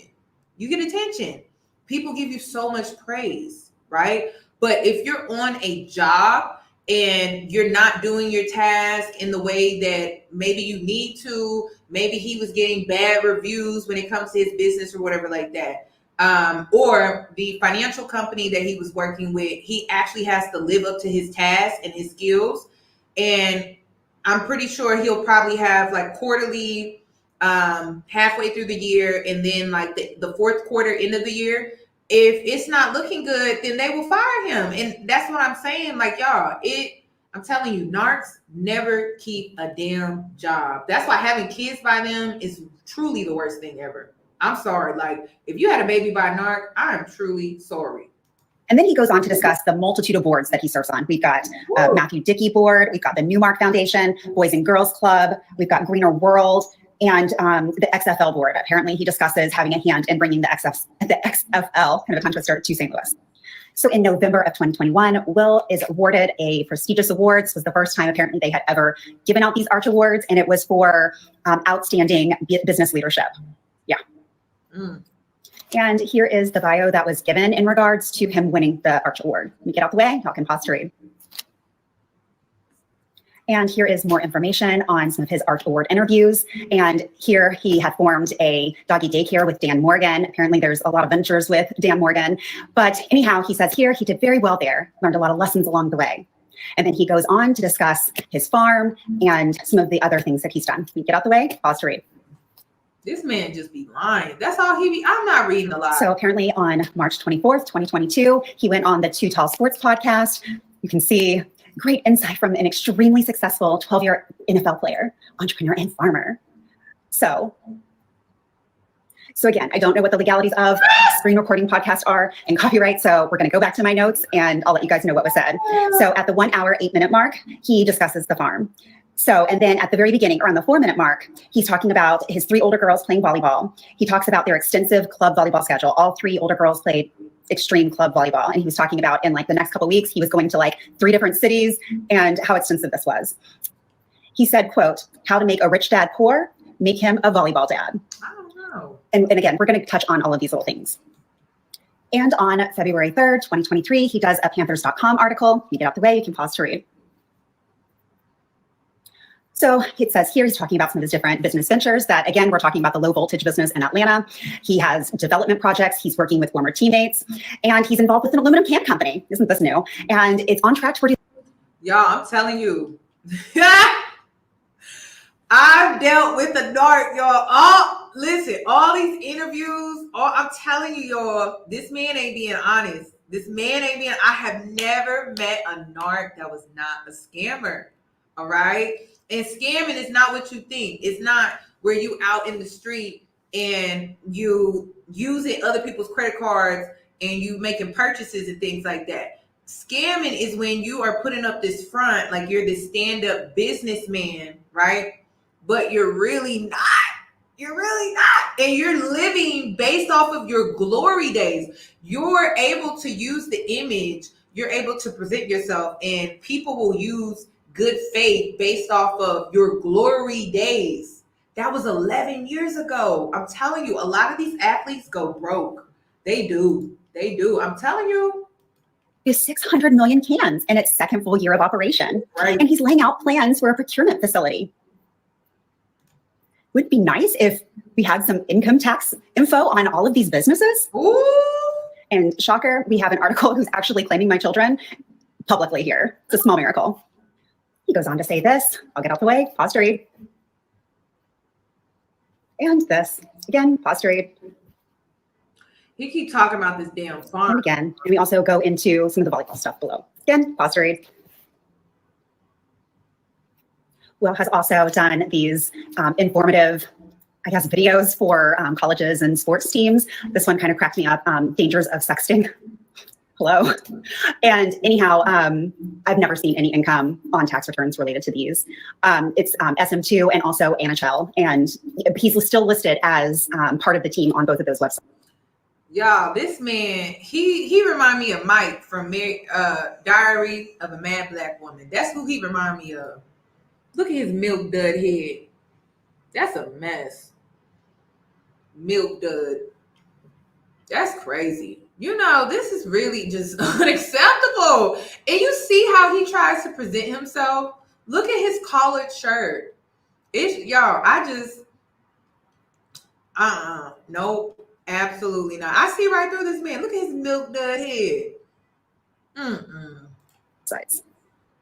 Here's a conversation I had with Will while I was in Florida during COVID. And I have multiple texts like this where he discusses doggy daycare and not receiving anything from them for years and years and years.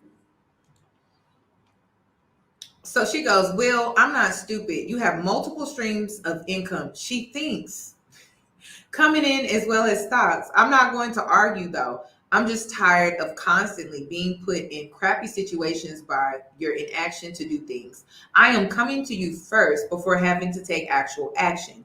Also, please send me Ren's and Liam's insurance cards.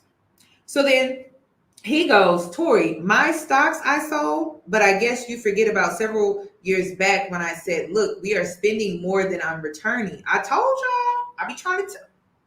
What did I tell you? What did I say? I have not looked at this, y'all. I promise you. So Capital sold that out. What I have remaining, I can't touch till retirement age. The only other thing is, and I'm assuming he has maybe some type of IRA account or something like that, but he can't touch it until he reaches, 60, 65, y'all? The only other thing is the college plans, which, as you know, are untouchable assets. COVID pretty much killed the daycare biz, which, by the way, I haven't been able to pull anything out of in years due to the conflict of our third party. You never want to hear about that, though, and or conveniently forget when I mention it. I will send you the insurance card shortly. Y'all, I think this man has gone broke. I really do. I really do. I really do. I don't think this man got it. And here's a fascinating conversation from 2022 with Will. And I was trying to get him to pay for one of the kids' extracurriculars because, again, he didn't want to pay it. And this is usually how it goes in these conversations. Refuses to pay, tries to throw up insurance. And yeah. So anyhow, I'll get out the way. You guys pause to read. So then, so she's hitting him up saying, hey, do you want to sign him up for this extracurricular activity? And then he goes, you can sign him up. And then she responds, I can if you would like to Venmo the amount I pay monthly for Ren to do dance and gymnastics. And then he goes, what's the monthly cost there? She responds, 180 plus I purchased all her gear for both. And then he goes, they have a league for Ren as well. And then he also responds saying, I currently cover all the kids' medical. So do you want to Venmo me for that? And then this is crazy. He wanted to trap her with this baby, right? And now he don't want to pay. That's why I don't play these games, y'all. You pay a fraction and then she responded, you pay a fraction at the moment of what you are supposed to be paying in child support. You also cover medical for all of your children and pay tens of thousands of dollars a year in volleyball and associated volleyball costs. And the next part of this conversation, pause to read. He better not have no more kids. And then she, I believe she's responding, you pay a fraction of the moment of what you are supposed to by paying child support. Okay, I already read that. Then it astounds me that the games you play when financials have not been sorted. And boy, do I have quite the hand. Yet you constantly look to screw me over and play games at every turn when you should be kissing my ass. Ooh, girl, I know that's right. Ooh, you think I'm stupid? Oh, I know that's right. Or you've done such a great job at hiding your secrets only because I've stayed quiet. You have no clue what I know. Ooh, Tori, what you know? Y'all, what she know? What you think she know? She know that this man be lying and he be committing fraud with the IRS. That's what she know. That's what she know. That's why I be trying to tell you. When you investigate a narc, the things that you will find, the things you will find, you'll be like, damn, it's deeper. It's way deeper than you. That's when you start to realize, like, damn, this shit deeper than me. Here I am thinking it's me. No, when you start to do your investigation, that's when you realize, damn, this shit way deeper than me. This go back to their childhood. Then he goes, you're so far off base. You don't even know. Do you know how medical works with children? ? And then he also continues by saying, I really don't care what you know, and I don't have secrets to hide, so go ahead. Now you know you lying. You know you lying. This man lying. And pause to read. And okay, I don't know what he said right there, but then he also goes, I also chose a plan that's extremely beneficial to you, but you know so much. Be loud as you want. You always love getting your Facebook following worked up, and that's all good. And then she responds, bluff. All you want, but I'm not bluffing. You have absolutely no idea what I have. Ooh, girl, I know you got some tea.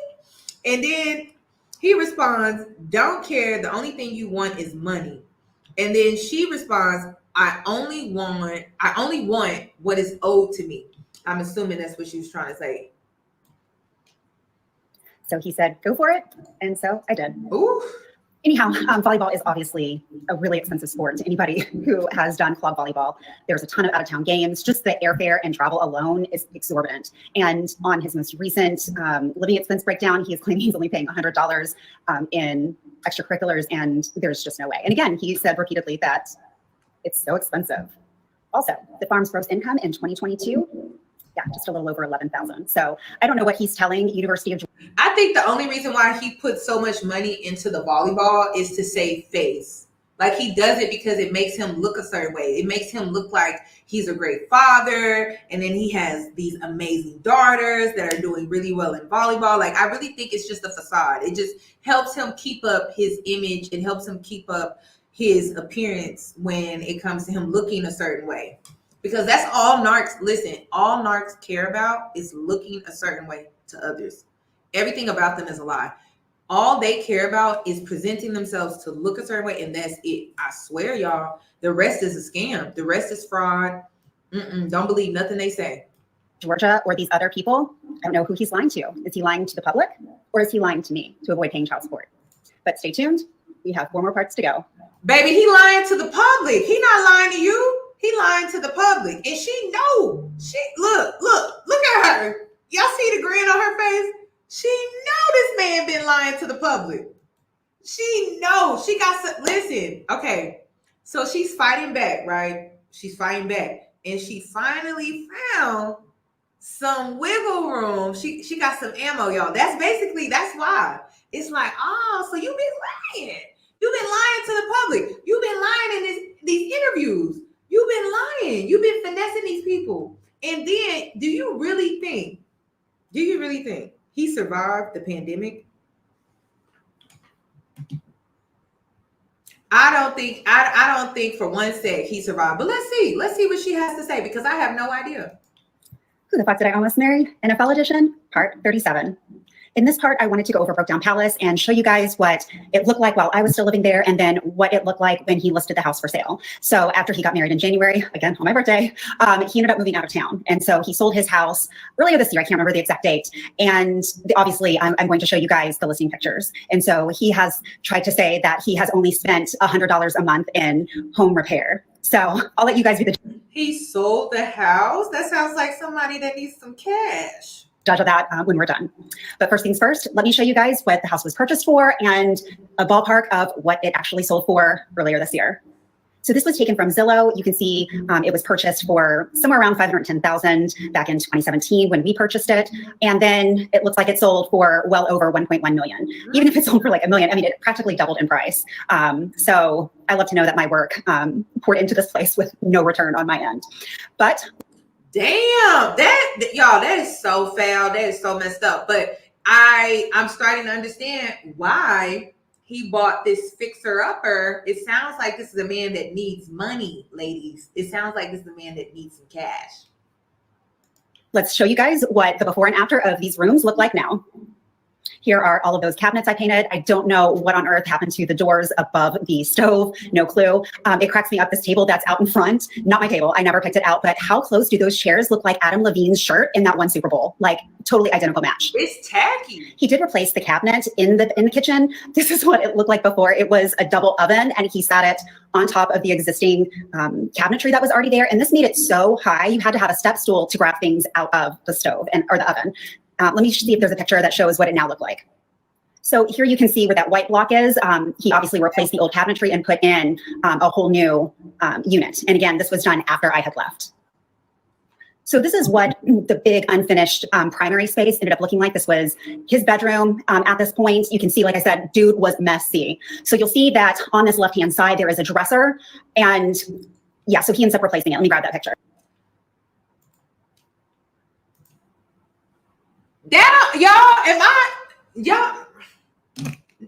I gotta put my damn glasses on. I know.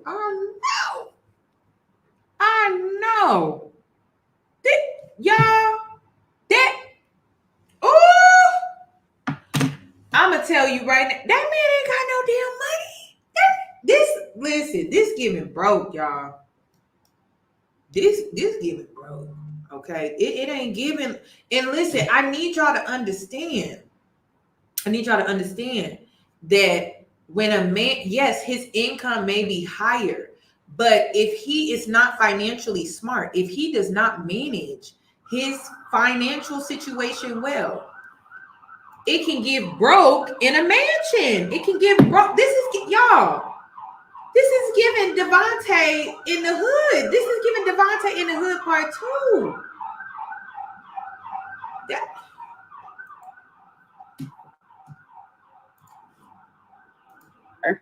Okay, so this is the same room. It's just facing the opposite direction. But as you can see, he did a built-in bar area with, it looks like a fridge, or I don't know if it's what exactly that is. It looks like a fridge. But yeah, so all of that was added after I left. Here's another view that was similar to the one I posted earlier. But yeah, you can see this whole little bar area. Here is what the primary closet looked like. Literally, he threw a shelving system on unfinished walls.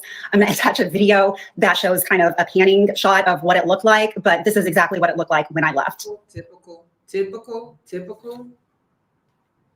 And this is what the closet looks like now. Looks like it's cedar lined. And if you recall in the last video, the shelving system was a brown color, and it looks like he got an all new shelving system in white.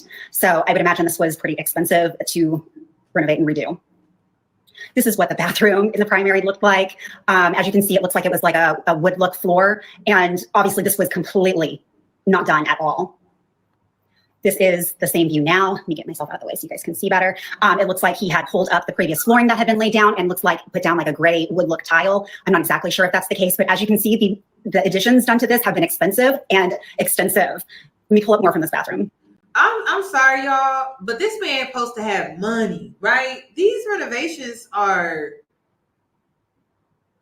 not even up to date. It reminds me of when you go to Florida with your family, and it's like a family vacation, and you stand at that hotel in Florida. No shade, y'all.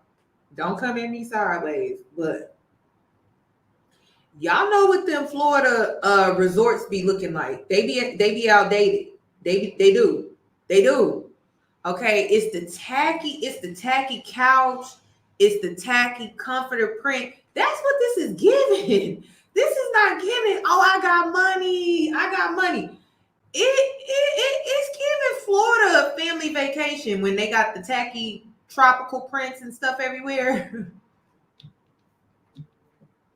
And no, when you in Florida, no, it can very well be a 4-star. It can very well be a 4-star, 5-star. It's just they don't be updating the prints. Like that's what be killing me, y'all.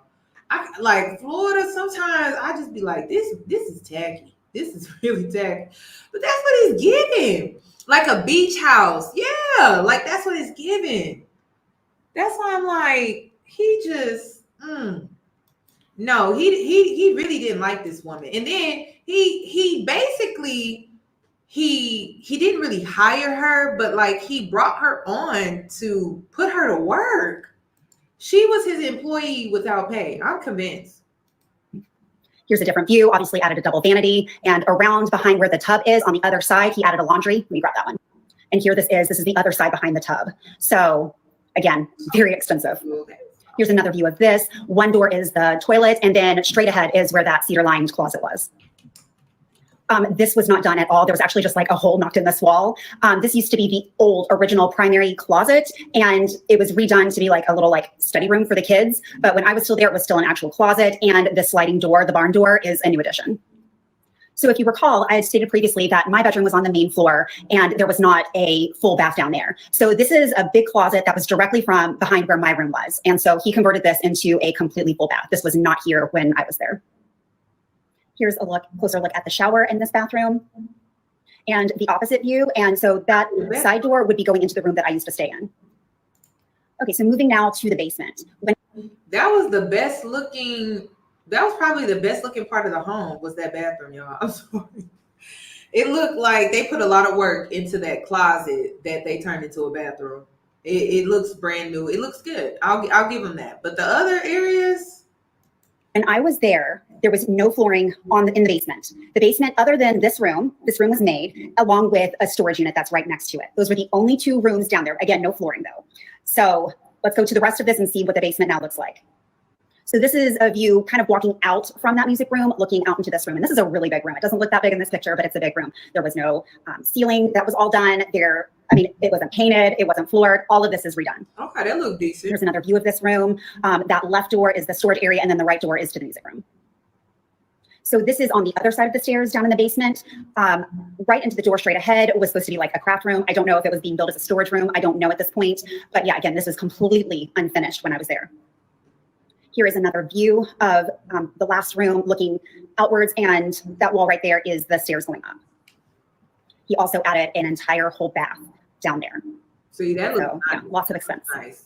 So as you can see, all of this was just so much work that has been done, and there's absolutely no way that this was being done on $100 a month to redo all of this stuff. Absolutely not. Yeah, stay tuned for the next part. We're going to be moving on to what happened to all of those animals at the farm. So okay, I see what she's trying to do. She's trying to prove that he had the money, right? But I don't really think this man got it though. But then he could have it.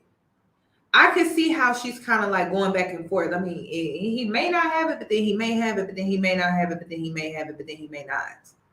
But if I was looking at those photos and she said a lot of it was unfinished, he had it. Or was this all done on credit? You know, Black people in credit, it's So I don't know. But I do want to know what happened to these damn animals though, because that whole thing was just weird. Who the fuck did I almost marry? NFL edition, part 38. I want to put out a warning label on this one. This is the animal episode. So if you're sensitive about animals, this might not be the one for you. So we'll start kind of from the chronological order of time and how these animals came in and out of the picture.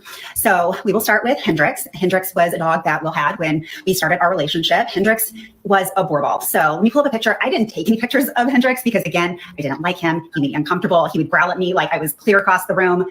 Did not like him at all. Bad vibes.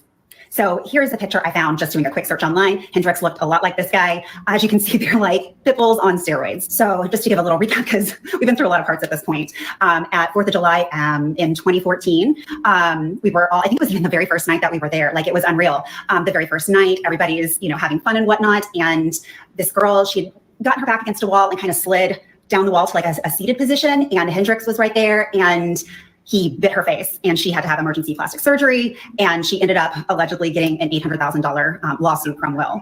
Apparently this was just a warning bite. And that was what was pretty scary. Soon after that, I can't remember if it was somebody who had trained Hendrik or if it was like the person he bought him from. I can't remember, but he had picked him up to do some work on Hendrix to see if he could potentially come back. And so that same 4th of July weekend, it might have even been the very next day, this handler came and picked up Hendrix and took him back, I think, to Colorado. It's been a while, but I think he went back to Colorado.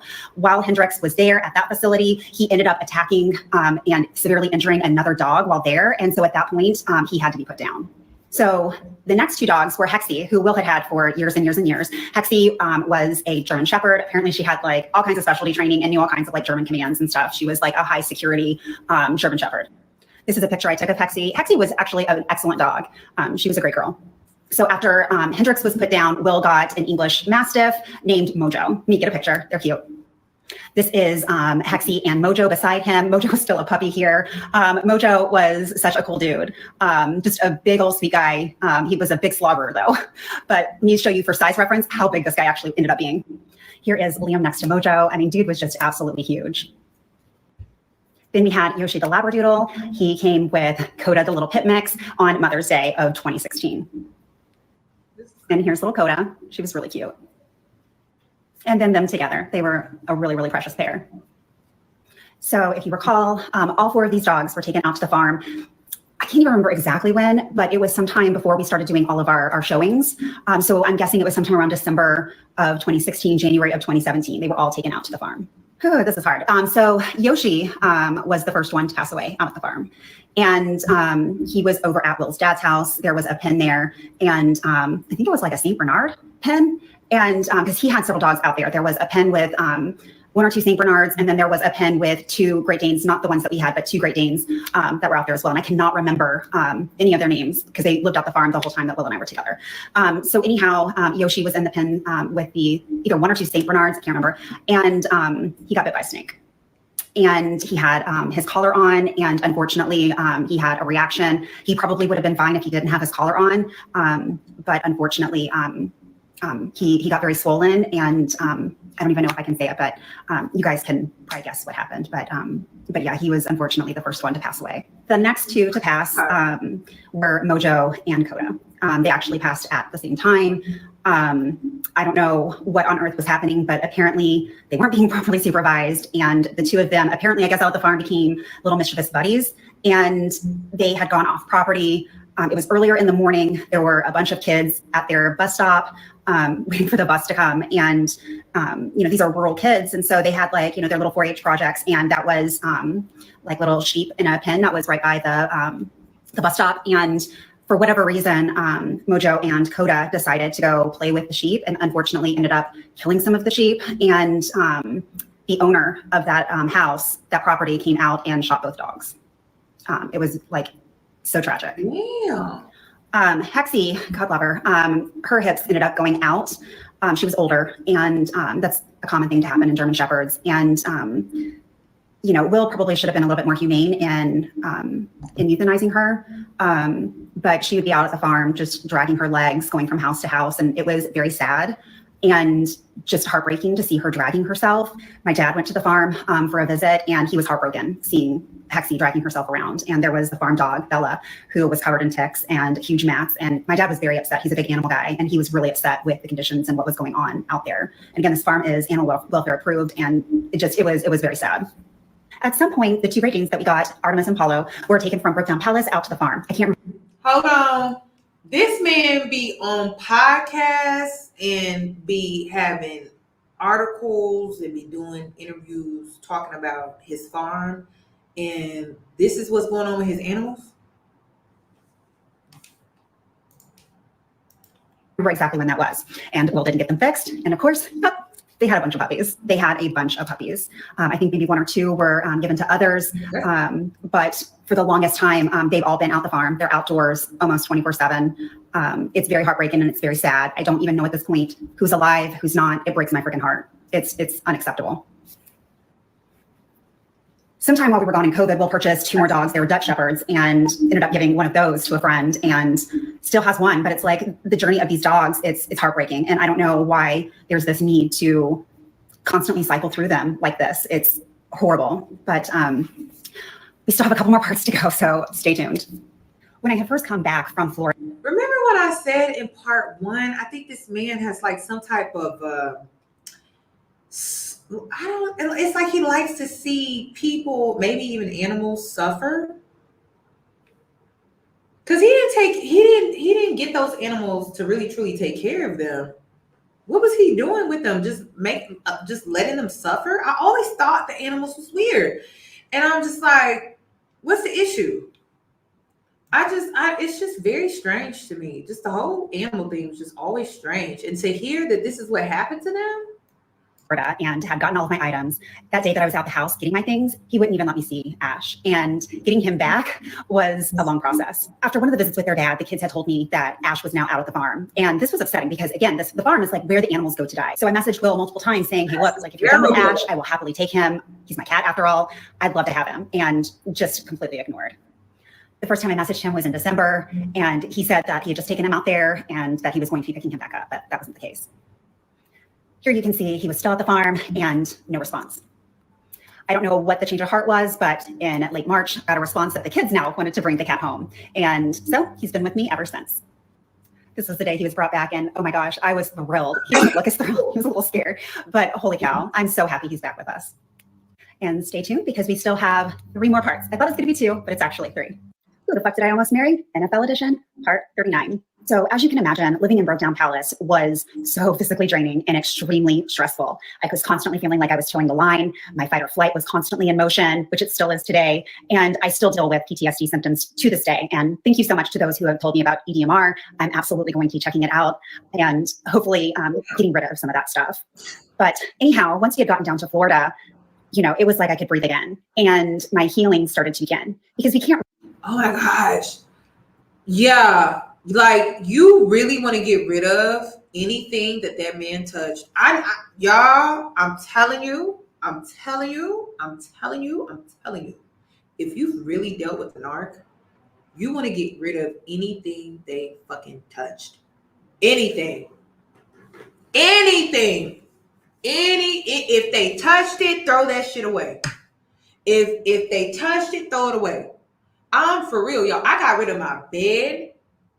I got rid of anything. Like, I threw it all away. I didn't throw it away. I gave it away. I donated a lot of my stuff and I really did start over. I started fresh. But financially, I was able to do this over time. But when I tell you, I was just so adamant about getting rid of everything that man ever sat on. If he touched it, I did not want it anymore. I didn't. And this is how I got into spirituality. Like, a lot of people don't understand how I got into spirituality, but honestly, spirituality was the only way I was going to get out of this shit because I really felt like I was dealing with a demon. Have you ever had to go toe to toe with a demon? I have. And so once I started connecting the dots and I was spiritually truly aligning myself, I started to realize, oh my God, I have to get rid of this energy. Like, I had to get rid of the spirit. And when I tell you that's when I got into spiritual baths. That's when I got into cleansing myself. Now I do it routinely. It was the catalyst for my spiritual journey. Like, seriously, because I don't know. It's just like something about a narc. Like, I'm telling you, you would never, like I tell people all the time, like, you will never be the same person. And it's really what, like, I was on a spiritual journey before, but it was like he was truly the catalyst. It was like the pivotal shift in my life for an awakening, like a massive awakening. And I haven't been the same since. And so I know exactly what she's referring to. When I tell you, when I got real serious about it and I was really Looking at the spiritual side of this whole narc thing, I got rid of anything that man touched. I cleansed my body. I did a Yoni steam. I had did like so many Yoni steams, and then I had started doing Yoni steams at home. I started doing Yoni steams at home. I was doing spiritual baths. Like when I tell you, I ain't been the same person since. And that's why my whole outlook on life is just completely different. Nope, absolutely not. Really heal when we are still trapped in a place that is hurting us. It's impossible to do so. So I finally felt like I could breathe, and I just started pouring so much self-care love into myself, just really properly taking care of myself and doing nice things for myself in terms of like skincare and hair care, and just really pouring love into myself. My hair, unfortunately, had taken a big toll and a big hit from all of the stress. It was awful. Let me show you guys some pictures so you can kind of understand like just a timeline of what my hair was looking like. So this is a picture, obviously, from December 2016. We had started packing things up. That's why this poor closet looks so empty. But anyhow, this is me postpartum from Liam. Probably like 9 months at this point, 10 months, something like that. But you can see that my hair is looking, pretty healthy here. It's looking, pretty normal in terms of its thickness and whatnot. And yeah, this is not a great picture of me, but this is March 1st of 2020. And you can see my hair, how thin it had gotten by this point. Like if I had taken all of my hair and done that now, like to one side, like it was awful. Like it was literally about half of my hair, if not more. It was horrific. It was traumatizing and deeply upsetting. You know what's so crazy about all of this? Wasn't it didn't Cynthia G said that it's something spiritual with them? Didn't she say that? I could have sworn she said it. She may have said it a while back, but y'all, I'm telling you, when I was really locked in with Cynthia G, I was dealing with the narc. So I was dealing with the aftermath of a narc. So I remember, I'm pretty sure she said that. And it resonated with me so much because I had just come out of something like this. So for those that are wondering, MDR it's another healing tool that you can use. It has a lot to do with traumatic memory. And it also has to do with like healing, but like with lights and things like that. I'm assuming. Really, I feel like it has a lot. It's mainly it focuses on the traumatic memory. I have to look more into this. I don't really know much about it. My approach to healing, I decided to do yoga, Reiki healing, and then my other approach was I did a lot of spiritual baths because I felt like I had a soul tie, and I was just like, and the reason why I felt like I had a soul tie, I remember that it had been months, y'all. It had been like 6 months, and I could still taste his scent. Like you ever kiss someone and you kiss someone so much that you could still like taste them, and you could just be like going about your day, and like all of a sudden you could like their taste comes across your tongue. I wanted to get rid of that. And I maybe I was like super extreme, but I was just like, I want to get rid of this so bad. And so I started that's when I got into spiritual baths. I wish I would have known about coffee scrub, but because coffee scrub, it has like a lot of spiritual benefits when it comes to like really like trying to get that person out of your aura, just out of your spirit. Like you want it off your vessel, out of your vessel. You could really do like a coffee scrub in the tub. I wish I would have known about that. But at the time, I was just doing spiritual baths. But I'm telling you, you really want to get rid of that. So I think this is just a different form of healing, therapy, because Reiki healing is just therapy, basically. Yoga can be therapy as well. It just depends how you choose to release the trauma. Yes, you can release trauma through yoga. You can release trauma through Reiki healing. And I'm just now learning about MDR. I have never heard of this. I'm gonna have to look into it when this live ends. But Reiki healing worked for me. Spiritual baths worked for me. And grounding myself, like going out into nature. Around this time, I was going out in nature. I was riding my bike. Like, I was like really getting connected with nature. Nature really helped heal me a lot. I was sitting by water a lot, and I was just doing a lot of like energy healing and a lot of energy healing work on myself. And I also was going to therapy. My therapist was more on the spiritual, unorthodox type of therapy, and she did specialize in trauma and PTSD. But it was like her approach to therapy was different. It was completely different. It was all about like chakra alignment, chakra healing. That's how I ended up getting into that. She taught me a lot about breath work and how that can really heal, and it can help you release a lot of emotions and things. And so I don't know, it was like I just, after the narc, I had really like been, I don't know, it just opened me to a whole new world that I didn't even know existed. And it's like, I hate saying that, because it's like, you, in a way, it's like you give them credit, and it's not that you give them credit, it's just the fucked up things that they did. It really created a pivotal moment where you really got more in tune with self, and you really started to heal from the inside out. And that's how I ended up getting into my childhood trauma. Then I started realizing this is how I ended up in a narcissistic relationship. This is how I ended up in a narcissistic abusive relationship and things like that. It's a lot. Like, really, we will be here all day discussing narcissistic abuse and the association with spirituality.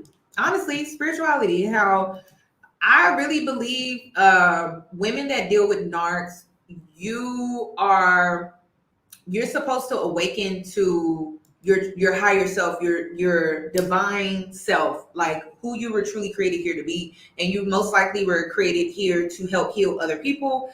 And most narcs choose healers. And the reason is because your energy is very addictive.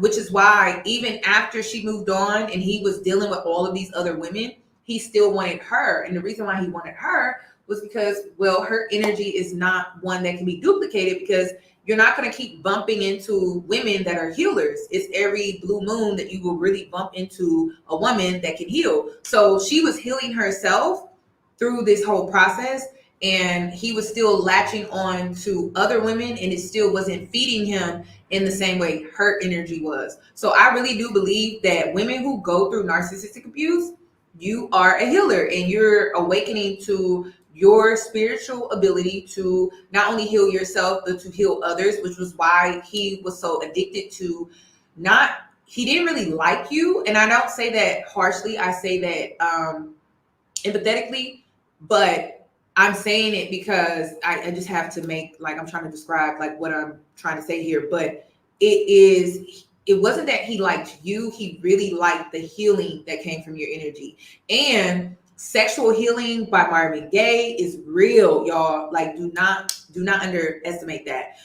It's not that you're doing magic tricks in the bedroom. It's the energy exchange that he is getting with you as a healer. And so he's not going to get that from every woman that he bumps into. He's going to get it from you, which is why narcs typically always want to come back to you. And you're like, why me? Why me? Why is he not out here dealing with the other women that he cheated on me with? Literally cheated on me with. And it's because your energy is healing. Like, he can really like supercharge himself. Also, you'll notice that in cases like this, you'll see how they don't even look the same. You see how her hair is thin and her hair is limp and it's clumping together and things like that. Once she fully heals, all of those things, as you can see with her in this pink, will come back to her, and his physical appearance will start to decline, literally. So it's very spiritual, and this is why, like, I have the belief system that I have. I believe in the things that I believe. It's like, once you go through a narcissistic relationship, you will never be the same. And there are just things that you have seen, and the only thing you can be like is like, this has to be spiritual. It can't be anything else, because the energy transfer, like, once you take your power back and you go no contact, or you limit your contact and you start to pour into yourself, you're healing yourself. And then it's almost like, by you doing that, it's sucking all of your energy out of them and you'll start to see that their physical appearance drastically changes. It's crazy. It's like it's definitely giving like vampire movies for real. It's really giving that. Look here, you can see this is now November 10th of 2021. And this was when we were in our temporary living situation and we were moving in like 15 days. But anyhow, you can see all of the new growth coming in and then how thin it was at the bottom. And here's another picture. And another one where you can see how crazy thin it had gotten. Damn. By that point, I had gotten it cut soon after that to where it had cut off all of that thin part. And I ended up making a video. If you scroll down, it's on there. But it was just how healing it was to be getting my hair back and how amazing that felt. It was like my hair was coming back to life with me. Y'all know what are the spiritual symbolisms of cutting your hair? Rebirth, Phoenix rising. That's how I learned about rebirth, death in rebirth. Literally, I learned that through this whole narcissistic experience. But cutting your hair is basically getting rid of old energy, getting rid of dead weight. It's crazy how her hair was responding to the spiritual changes that she was going through. She probably, I don't know if she knows, but that's what was taking place. Is your hair carries energy, and when your hair carries energy, it carries old energy, especially when you were attached to, I'm gonna just say it, a demon, y'all. Okay, so I ended up cutting my hair off as well. It just, oh my God, it was so crazy. It's like when I cut my hair, I felt lighter. I felt new. I felt refreshed. I felt, I was definitely injured, but I felt like I had patched myself up when I cut my hair. It was almost like getting band-aids or bandages, like getting patched up, or like getting like a neck brace or something. It's like, all right, I'm good, I'm ready to go. Like it was kind of like that when I cut my hair, but I was on my way to truly healing. And that was my experience. As silly as that sounds, but I mean, my hair was absolutely showing, like on the outside, everything that I was on the inside at that time. Yeah. You know, just worn so thin. And later on, I don't want to include it in the series, but I do want to share with you guys all of the self-care stuff that I ended up doing during this time. Yeah. Because again, it was such a lifeline, and to feel worthy and just pouring good stuff into myself was a huge part of how I helped heal myself. And again, it's a process, but you know, just being kind to yourself and gentle, and just telling yourself by, you know, loving on yourself that you're worth it, and it's all going to get better. And I don't mean to take this into an ad, and please don't take it that way. I've got the link down there. I use this stuff using vitamins. I've used this for several years now, but I absolutely think that is something that has helped me kind of re-nourish my body and really help with the hair growth. And again, you can get it literally anywhere. Please don't feel like you guys need to buy it. For whatever reason, it is like usually $20 cheaper on TikTok Shop. It's usually how I buy it. It'll pop up randomly and I'll be like, oh, I'm almost out, and I'll purchase it. But again, you can buy it anywhere. It's usually at Target and Walmart. It's even on Amazon. Y'all, I have a video. This is when I used to do hair tutorials. Y'all, I could, if I could find the video, I'll try to pull it up. But when I tell you my edges was gone, like I'm like, y'all, that stress is something else. It's next level. All right. It's like you had a baby, and I ain't never had a baby, but it's like when your edges really thin out, it's crazy. So you will need multivitamins. It seems like she was using hair vitamins from TikTok or Amazon. I've even seen this at HEB. Listen, you're really healing seriously, and you are injured, and you'll have all of these like physical side effects. I also struggled with eczema at the time. So my edges were thin. I had eczema really, really bad. Like I was just covered. My neck, my arms, my legs, and it was very painful to even just sweat while working out because I would get so itchy. So it was it was a mess. It truly was. It was a mess. She's not lying about this. But, you know, if you are in this situation, just throw yourself some kindness, do some special treats for yourself. And if you're just out, just love on yourself and be good to yourself, and healing will come. And this one's a little bit shorter, but we do still have 2 more parts, and I can't believe we're at the end. So stay tuned, guys. Who the fuck did I almost marry? NFL edition, part 41. I think this video might end up being a second part. I don't know how on earth I'm going to fit all of the things that I want to say into this last part. First, I want to say thank you to everybody for listening to me, making me feel seen and heard, sharing your stories with me, and also being vulnerable back. Like, this has been like an adventure of a lifetime with you guys. And just know how much I love and appreciate just the love and support that's been sent my way. Like, it's so priceless and truly invaluable. And to those who have sent me messages, I promise I will get to them. I've been kind of overwhelmed. So if I haven't responded, please hang in there. I'm not ignoring you, I promise. Having people feel safe with me, it means a lot. And just thank you guys. Trying to gather myself so I can get through the rest of this. So many people think that these kinds of stories should not be told. And my opinion on that is very different. The more that we keep these kinds of stories hidden in the shadows or shame or just quiet, it only helps abusers. The more that we can arm and help others, we can protect future victims. We can help victims who aren't quite realizing that they're in these situations, or we can help protect those who are in these situations deep in the trenches, help give them hope that we can get out, we can survive and have so much better of a life. And I'm also so thankful for those who had questions and who weren't getting it and maybe still aren't getting it. But I'm hoping in these conversations back and forth that there was just some understanding gained, and that people aren't so quick to be like, well, why can't you leave? And, you know, how could you do this? Why were you making those decisions? I'm just hopeful that there is more understanding to those who have watched the series on how we get into these situations and why it is so hard to leave. I knew making this that I'd have to blow up my own life a little bit. And it's one of the reasons why I have taken several years to tell this, because I don't know if I could have been strong enough to do it back then.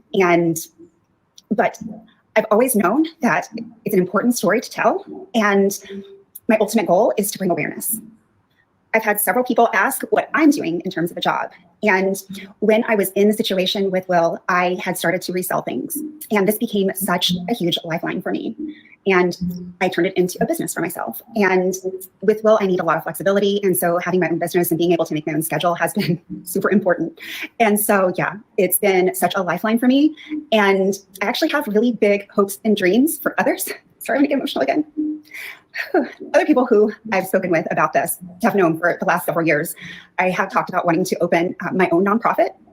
And at some point, I've got to figure out the logistics of it, but to open something similar to like a Goodwill, where people donate to the cause rather than it going to a CEO's pocket. But those items would then be distributed to women in these situations to where they could have a means to be able to get themselves out of it and be taught the tools and the knowledge. Y'all, that's why people don't understand why I donate so much.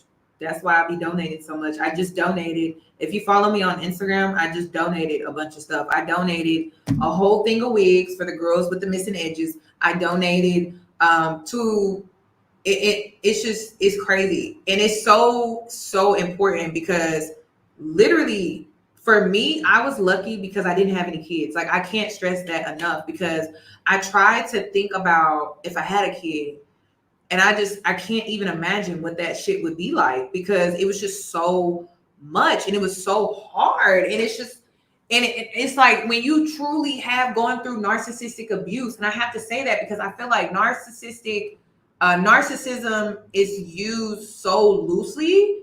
And I don't think girls who've really gone through it, I don't think they understand how extreme it really is and the psychological effect it has on you. I haven't been the same at all. Like before him, I was so naive, and I used to believe that people were good and they would do right by me just because I was a good person. And I quickly learned that just because you're a good person doesn't mean someone is going to be good to you. And that was one of the hardest lessons I think I learned from being in a narcissistic relationship, because like, y'all, and then you're in it and you don't even know that that's what you're dealing with. You think that you're just having relationship issues. You think that you're just having relationship problems. And then if you're the type of person where you're an adult, right, and you believe in working things out through communication, so you're willing to open that door to do that, but you don't know that you're really dealing with a crazy. Like, you're dealing with a crazy, all right? And so you think that you're just gonna work it out and fix it. And then I was one of those where I felt like I could fix it, and it was just delusional. And you really don't know what you're dealing with until you come to you have to go through trauma, literally. Like her realizing, damn, this man hasn't even told me he loves me. damn, this man just allowed my items that were gifted to me, my heirlooms that were gifted to me by family, to be damaged by water, and he didn't even give a damn about that. Like, it's like you really have to be shown like they really don't fucking like you, like they hate you, literally. And it takes that extreme when you're the type of person where you really believe, oh, I just need to communicate, or oh, I just need to work it out, or maybe there's just a misunderstanding, or maybe I did something wrong. I hate that. I hate that. And this is why I'm always telling you, self-validate yourself, self-validate your own experiences. Don't wait for other people outside of yourself to validate your abuse or your trauma, because they're not going to do that. Seriously. And yes, it's evil. Like, and yes, it's the reason why I believe narcs are demonic. Like, I believe that they are demons. I believe that because the level of cruelty, y'all, like it's so, it's like, damn, you really don't have a heart. Like, you don't. There's no way you can have a heart with the level of cruelty that they really go to. And you don't think, when you're in the thick of it, you don't think that they're that type of person. It takes you going through the extreme trauma for you to realize, wow, they really are a fucked up individual. And then what a lot of women don't understand too is when you're dealing with the narc, they wore a mask. So you're doing this back and forth in your mind, right? You're like, damn, but he presented himself to be this way, but he did the whole bait and switch, and it really fucks with your head. Like, it really does, because you're like, damn. And it's like, yes, it's like you spiritually see a mask melt off of their face, and you see someone that you've never met before. And you've been knowing them for a while. Like, you've been knowing, you could have known them for years. And the mask falls and you see someone else. And it is the scariest shit you will ever see in your life. And then that's when you realize, the only way I'm gonna get out of this shit is I have to fight. I have to fight. A lot of people don't understand. I wear my pain through the wisdom that I speak. I wear my pain through my platforms, me coming online, sharing these stories, and helping women through these experiences, because I've gone through it myself. I wear my pain by getting cute. I wear my pain by being fashionably, because I remember those days where I couldn't get out of bed. I remember those days where I completely let myself go. I remember those days where I didn't even want to get cute. And that's not me. That's not me. That's my energy being drained by a man that I was giving my body to. I was giving my time to. And yes, these were things that I chose to do, which is hard to say out loud and accept. But that's what I was deciding to do. And I kept laying down. I kept trying to make it work. I kept trying to force it. I was listening to outsiders about marriage. And, oh, you're hitting the clock. Like, you're about to be 30. It's just ridiculous. So I stayed and I suffered. I stayed and I suffered and suffered and suffered and suffered. And I thank God every freaking day that I don't have a child by this man. Because I truly believe anytime, and narcs, they do this weird shit where they'll do this in and out, hot and cold. And whenever, because I suffered from abandonment and I didn't know that I suffered from abandonment. I come from a 2-parent household. So I didn't even know I had suffered from abandonment, but I suffered from emotional abandonment by my parents. My parents were there physically, but they were not there emotionally. So through sex, right? A narc will show you that they are emotional. Like, it's, I don't know, like, sex is when you see their emotions, and that's where the confusion comes in. And so it wasn't shocking to me in part 2, where she was like, oh, I just wanted to be next to him. I wanted to sleep with him, because that is the only time a narc will show you that comfort, that emotion that you want to see from them. Anytime outside of the bedroom, it's very cold. So I knew what she was dealing with. I knew what she was going through. And a lot of women were like, you're not going hard on her because she's white. I'm like, no, if you have never gone through something like this, you don't understand what she's dealing with. So she wanted to feel that emotional connection again. And the only way she was going to get it was through sex. And what I need the girls to understand is, when you are really truly in a relationship with a narc, the only way you're going to get that emotional connection is through sex. That's the only way you will be shown that. And then outside of that, it's just cold. Like, it's cold. It's almost like being in a room with a stranger or being in a room with someone that you've never met. It's the weirdest thing. It's crazy, honestly. And then this was my first real relationship. I lost my virginity, so I was in for a fucking shit show and had no idea. And this is why I'm always warning the girls to go outside, live your life, get your experience, be smart, don't get pregnant, because the worst thing you ever want to do is be sheltered, because you will attract a narc. You will. And the reason is because they love to prey on the innocent. They love to prey, and it's just like a fucking demon. They love to prey on the woman that doesn't know herself, that is desperate for love or marriage because of societal pressures, which is why I say the things that I say. They like to prey on women who don't have the highest level of self-esteem. So I see a lot of women that are single mothers. If you are not confident in you being a single mother, you need to work on that, because narcs love to prey on single mothers because they believe that you may suffer from low self-esteem because you're a single mom, and the societal pressures based off of how society likes to view you. So you need to work on not giving a F when it comes to people wanting to judge you for being a single mother, because then you are prone to being preyed on by narcs who believe that because you're a single mother, you're not going to have the highest level of self-esteem. You're going to take things at a discount because you have kids, and you should just take whatever you can get. And you'll even hear these men on podcasts in the red pill manosphere community talk about stuff like that. So you need to work on that. And then the shelter girls, you need to work on stop being insecure when it comes to being sheltered and not having that much experience. Stop being insecure when it comes to you being a virgin.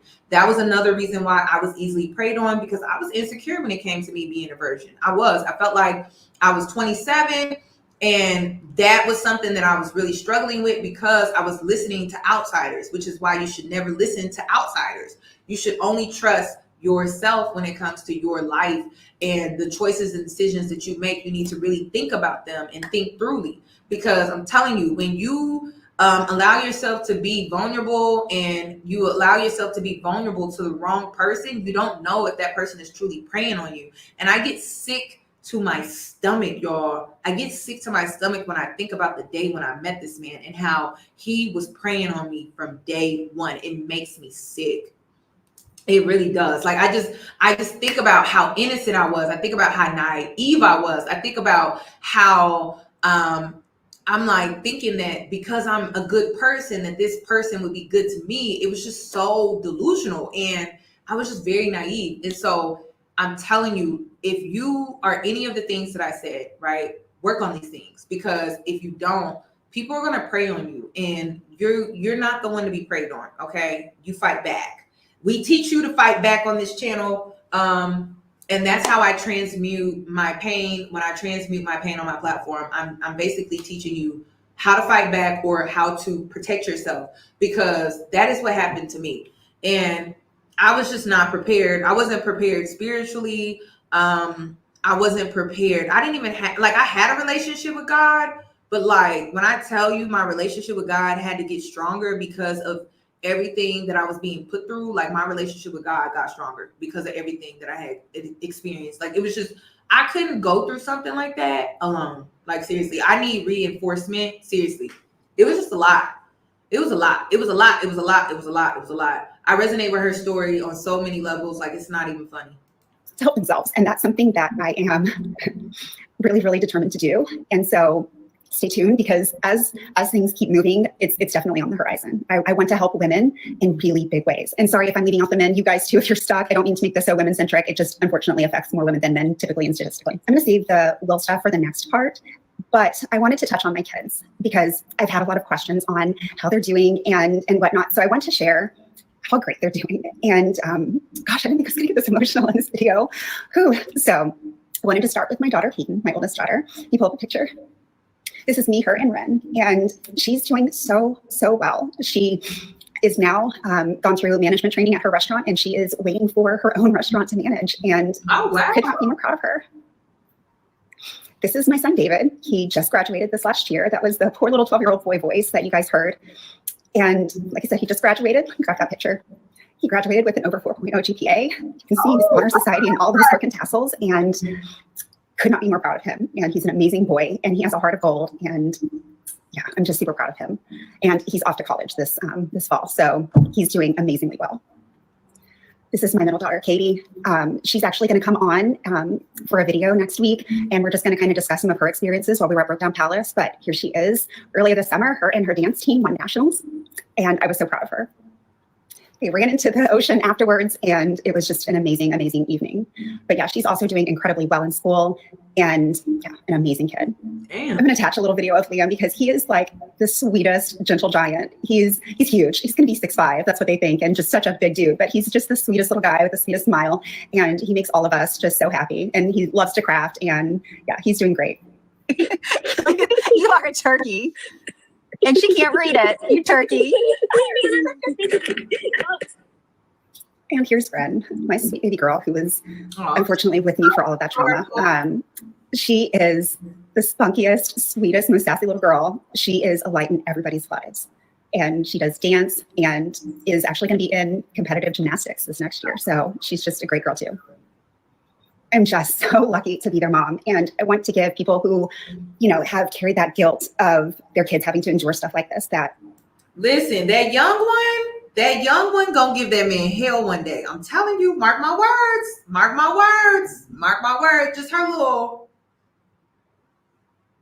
she gonna give that man hell. I don't know. It may be when she's 16. It may be when she's 18. It may be when she's 21. I don't know. But she gonna give that man hell. I'm telling you. they can still thrive and they can still be great and they can have happy, fulfilled lives. So just hang in there. In the next part, I'll dive into our final part, which is crazy to believe, but I'm going to dive into the stuff that's gone on with Will since we've been back and just kind of an update on all of that. Right. So stay tuned. Who the fuck did I almost marry? NFL edition, part 42. So in our very last video, I wanted to give you guys an update of how things have been going in terms of Will at this point since we've been back, and to answer some of the other burning questions that you guys have had throughout this whole series. Anyone who has to co-parent with someone like this knows that it's incredibly hard to actually co-parent. It ends up being a little bit more like parallel parenting. And it's been rough for sure. Throughout the years, I've been very, very flexible with Will. If he's needed to change days, move around things, generally it is almost always a yes. I mean, of course, there's always, Y'all, this is the last part. something that comes up that might not quite work to be able to do it. So almost always I accommodate those kinds of requests. However, if I need something, it always ends in a complete shit show. It's been extremely rare to be like, hey, I have something coming up on this day. I need to move some things around. It's rare for that to be like, okay, sure. Like it would be with me. Instead, it just blows up and turns into just absolute craziness for no reason. And again, I don't know if it's a control thing. I have no idea, but it's very unnecessary. We had an issue with this just this past June when we were down for Katie's nationals. And in our parenting agreement, he has to pay for the travel for these kids going back and forth during the summer. And he made such a stink about me being down in Florida versus him having to do an exchange in St. Louis. And it was so unnecessary. And he was threatening just to take them to St. Louis, and just, it's ridiculous. And it's like that every single time, even on things that should have been simple in this whole process. For example, again, when we were out at Brokedown Palace, we were not in their zone school, and Will wanted to keep them in the old school that the older kids had been at, but I wanted to have. I just want to add that based off of my research, her mother is disabled. So like she's in a automatic wheelchair, so she can only do so much, really. She can't do much, really. So she can't lean on her mom too much, really, if really at all, based off of what I saw. If anything, her mom would actually be more of a dependent on her. So it's not what you think. She does not have the family that you would assume based off of my research. It doesn't seem like she has a well-supported family at all. She doesn't really talk about her dad at all, but her mom is disabled and is in a wheelchair. So if anything, her mom is more of a dependent, someone that she would have to help or look after and help take care of. So unfortunately. Liam in the school that I was zoned for, which makes sense. And it was about the same distance for him. And I probably spent about $2,000 in lawyer's fees to be able to take Liam to his own school, which unnecessary. And yes, he is now married. Again, he was married on my birthday, which is January 6th. So it's not like we're in peak wedding season. His current wife is the girl that he had cheated on his marriage with, had cheated on off and on for 8 years, and then cheated on me with at the beginning of the relationship, cheated on his Nashville baby mama with. I was like, you know what? At least women will see he has 2 children that are 6 months apart. Clearly some shit went down. And when I had seen her pop back up, it was just like, oh no, baby, like, what are you doing? What are you doing? To kind of tie it all in, I don't believe that she was the problem in the beginning. I think that he had absolutely trash talked her to pieces. She married him? Y'all, this is what I be talking about. This is why I don't believe in girl code. This is why I don't believe, oh, I'm a girl's girl. This is why I don't believe in it, because I know all hell will break loose if a man is in the middle. That's what I know. That's why I'm like, I don't buy into it. I just don't. I don't. I can only speak for myself, and that's it. But sometimes you will actually take a knife out of your back when it comes to a girl being a girl's girl and it involves a man. You know what I'm saying?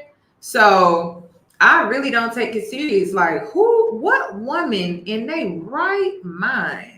But I don't think this woman's in her right mind, because if he put her through half of what and we all know these narcs treat all of them the same. We know that they treat all of them the same. Okay. So I guess she's just willing to put up with it. I guess that's what it sounds like. Because that's crazy. That's crazy. And I'm absolutely certain that he has trash talked me to pieces to her. And I've met her a couple times. She's come to Liam's party. I've met her at the airport. I think she's lovely. And my kids love her. And it's kind of a weird thing, because I kind of get the vibes that we would probably be friends if this was. Oh my God. I'm glad she said this. Have you ever met the other woman?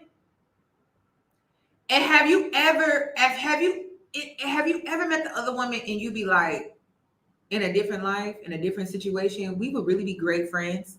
It's sick. It's sick. It's sick. Yo, I swear, it's really sick. And that's why, like, y'all, it's psychological and it's very spiritual. It's very freaking spiritual. But in a sick, twisted way, you would be great friends with her. You really would. If you took the man out of it, y'all would be shopping together, going to brunch together. I'm telling you, it's sick, y'all. It's really freaking sick. And then you realize you have so many similarities. You have so much in common. It's sick. It is so sick. The situation. So at the end of the day, I truly think that she's a victim, and I hope that she is going to be okay, because facts. Just, the past and the wreckage and everything, we all deserve better than all of this. There's been issues with time sharing, that when Will has them, he will pawn them off with other people. He did that with his wife. And again, it was nothing against her. It just, even though he wasn't there for multiple days, it was just about possession and not actually spending time with him. And, that kind of thing is upsetting. The kids did have a good time with her. It was nothing like that. Just not necessarily having the kids for the right reasons. So custody was worked out in April, and we had several attempts to get it settled and situated prior to that. And he always ended up like backing out at the last moment, which was aggravating and very expensive. And so that has been very frustrating. But it was a real push for him to get it situated. His new wife does not live in our state, and he wanted to be able to move down there. So the way that our current situation looks like during summers, it's supposed to be a 60-40 split, but this summer worked out to like 55-45. He had them 55. And it basically is like a week on, week off, with him getting some 10-day spans in there, just to allow for that little bit of extra time. And then during the school year, I have them all the time except 2 weekends a month. So they're with me quite a bit once the school year starts. And yeah, so we haven't been doing it that long, but we'll see how it works out as things kind of evolve and progress. Unfortunately, the court system does not handle these kinds of situations well, and especially not when personality disorders are in play. A lot of times the thought is, well, if they were abusing mom, that doesn't mean that they're going to be abusive to the kids. And I'm sorry, but when kids are being subjected to hearing their mom being severely verbally abused in front of them, or, the other parent is causing so much undue stress on the mom, which is going to affect the kids, that's absolutely abusive. So that kind of logic is just, it's heartbreaking. And unfortunately, for people to lose serious custody, there has to be something truly severe going on. Listen, I honestly, based off of the $150 I paid, and I was going and seeing my therapist once a week at first, and then I was able to kind of cut back. The only way you can really escape them, you have to go no contact. You literally have to disappear. Okay, you do. You have to disappear. That is the only way you can escape. And I some would say it's extreme, but it's like their abuse is extreme. Their abuse is extreme. The only way you can truly escape them, you have to fall off the face of this earth, literally, and just disappear. That's what I did, y'all. That's what I did. I packed up my shit. I got the hell up out of there. And I don't have a P.O. box. Like, till this day, I refuse to get a P.O. box because I don't even want. And I even considered, just get a P.O. box in a different area code. But it's like, I don't even want to do that. I don't even want to do that. And it's crazy. People want to send me free stuff online all the time. And I'm like, I can't get a public P.O. box. Like, I can't do it. I refuse to do it. I haven't had a P.O. box in years because of this man. So that's the best advice. Just disappear. And even then, they give people too many chances. And it's a shame because then something tragic happens and people are like, Really? Why did people not step in and do more in terms of like the courts? And it happens way too much. And I wish that more things were done to keep people safe in these situations, because at the end of the day, it's the kids who pay, and they just really need to do better. We still also have just issues that come up, and he'll blow them off. There was an issue of the dogs at his new wife's house getting into a horrific fight, and one of them losing a tooth, and it was all done right next to Ren.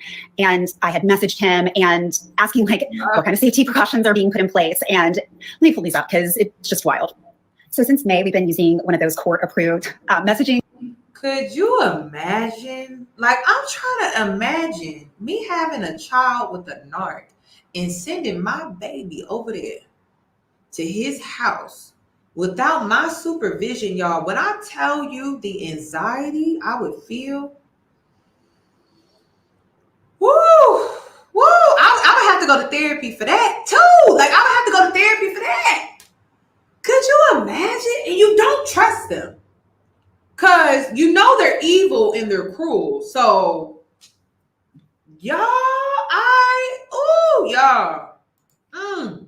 I would be going through it. Things. And so let me get out the way. This was the message that I had sent to him. She said, the second issue is really concerning. The kids told me about a fight between two dogs named Drago and Deuce. They said these two dogs fight often, and air horn is used to break up their fights. They said these dogs don't do well in small spaces because they end up fighting.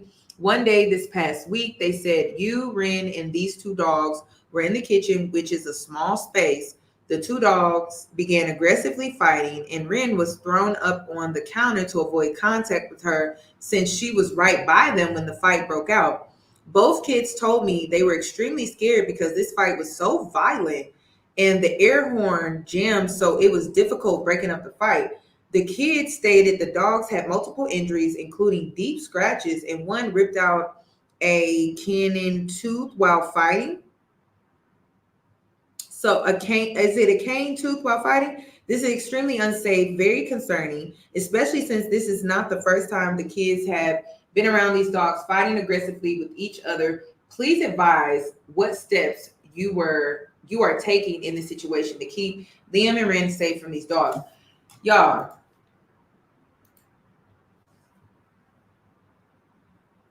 like I said, I would be a nerve wreck sending my kids over there with this man. Like, absolutely not. And that's why, like, I hate to say it, but sometimes that man being gone is the best thing ever. It really is. And yes, as a single mom, you have to take on more responsibility. But could you imagine sending your kid over there today?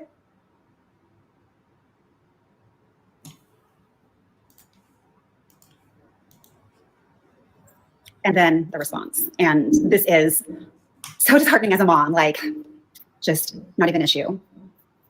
He does know about these videos. I got a very threatening letter as a mom, like, Okay, he said, lastly, concerning the dogs, that's not even an issue. I spoke with both the kids right after, and Ren was not even nervous. Liam was surprised, but not scared of either of them. I have never put the kids in harm's way, so I'm not even going to address your claims. You know what's so crazy is kids are very brutally honest, I would say. Like, they can be very brutally honest, but for them to even mention it says a lot to me. Says a lot to me. And I'm not feeling it, y'all. I'm not feeling it. I'm not feeling it. I'm not feeling it. I'm not feeling it. I'm not feeling it. I'm not feeling it at all. just not even an issue. He does know about these videos. I got a very threatening letter wanting me to take them down. Obviously, I did not. I'm standing firm in my truth and that my story is the truth. And yeah, my hope for him is to get some help. He needs some serious help. He needs to be a better person. He needs to be a better father for my kids and just be a better all-around person. So I'm hoping that that step will be made. Again, thank you guys so much for listening to me. It's been just the biggest honor ever. Thank you for sharing. Thank you for listening. And just thank you. I'll still be around, I promise. She need to go ahead and write a book, y'all. She need to go ahead and get some bread. Y'all need to start turning y'all pain into some coins. I mean, I don't think God is having you go through all of this for no reason. You need to go get that bread. You need to go get that coin. You need to go get that check. All right? Because absolutely not. Like, I'm going to get some money off of that. That's crazy. Y'all, I'm for real. Like, when I tell you I'm living in my pain, every day I wake up in this apartment, I'm living in my pain. Literally, you better turn it into something. You better not let that pain go to waste. You better transmute that energy into something amazing. Write a book, write a song, create a dance. I don't know, create a blog helping women, write a TV show, write a short story. I don't know. Do not let your pain go to waste. All right? Because when you see me out here living good, eating good, driving well, living well, I am doing that off of my pain. Literally. And I don't think people understand. So, and I'm talking heartbreak, betrayal, abandonment, trauma, PTSD. Like, I'm telling you, do something with that pain. Do not just let it go to waste. It could turn into a movie. It could even get to the level of Risa Tisa. Who would have thought Risa Tisa's story would have got to the level it got to? So I'm not saying you got to follow in the footsteps of Risa Tisa, but you could create something. I don't know. Create something with your pain. Don't just let it go to waste. Because what a lot of people don't understand, the greatest heartbreak songs that we heard came from somebody actually going through a real heartbreak. So it's like you got to turn it into something. You can't just let it go to waste. And if you see me out here dressed well, makeup looking good and stuff like that, I chose to transmute my pain into a way where I benefit. I wasn't going to let this man just come into my life and just ruin it and me not reap any benefits from what he did. You know what I mean? And and sometimes transmuting your pain is doing things in spite of. So you're not giving them credit, right? Like, there's no credit given to them because everything that you did in spite of. So it's like you did what you did, and in spite of what you did, this is what I decided to do. And most people like to go out, seek revenge, and like do all of that extra shit. You know what I did? I got in the lab and I started creating. That's what you do. And it could really help you. Like, it could put some money in your pocket. It could like really put you in a better financial situation, especially if you were down, and then you can come up. So it just depends on what you're really trying to do with it. And to be honest, anytime I went through heartbreak, I was able to transmute it into something amazing. Like, I've started 2 businesses from heartbreak, and they are successful. And it's crazy. I've had other businesses that were failed businesses, and I started those off of just me wanting to start a business, and those businesses failed. So it's just something about heartbreak. It's just something about betrayal. It's just something about your underdog story, you being done wrong, that can really have you come up in life. Seriously. And it's just something that you need to really consider, okay? Because what we do on this channel, we transmute, we empower ourselves, and we transform our lives. We go through a death and a rebirth, which may involve us cutting off our hair, but we're always going to come out on top. We're always going to come out on the other side. And right now, you are literally seeing me receive my good karma from all the bullshit that I had to go through. And that's it. This is not luck. This is not, oh, by chance. Like, no, it's like me choosing to transmute, not seek revenge, but literally take the higher road and just transmute that pain into creating something for myself and getting myself out of those situations and putting myself in a better position. So that's the best advice that I could give you. This story was inspiring on so many levels because at the end of the day, you know, she was laying down for a while, like she was. We can go into, I don't know how many parts. Was it like 30 plus parts before she started to fight back? And she started to fight back, and now she was able to bring herself out of that. So you have to fight back, but you don't fight back seeking revenge. You have to fight back from a spiritual place because you're really dealing with a demon. I don't care what anyone says. I think narcs are demons, flat out. Because the level of cruelty and evilness that they show, you can't think that they're not a demon, because a human would have some type of humility, really, but they don't have that at all. And that's why I truly believe narcs are demons. I do. So if you want to fight back a demon, it has to be spiritual. And so you have to transmute that pain into abundance, blessings, prosperity, you know, things that you really want to see transform in your life. It could be weight loss. It could be a business. It could be a move. It could be a brand new car. Like, there's just so much you could do. You can alchemize this experience, and it doesn't have to be the end. It could be the beginning. And just, I learned through this journey that an ending is creating the opportunity for a new beginning. Okay. An ending is creating an opportunity for a new beginning. So always keep that in mind. All right. So that's all I wanted to say. It's crazy that this story was just so relatable for me. Like, honestly, because I did not watch the story prior. It was very, very, very relatable. There were just a lot of points that I could relate to. And I really want to highlight the part where she crawled back to him after he cheated and she found out all of that. Right. Look into if you've done that, and we never talk about this, but it's very real. You may suffer from abandonment. It may be physical. It may be emotional.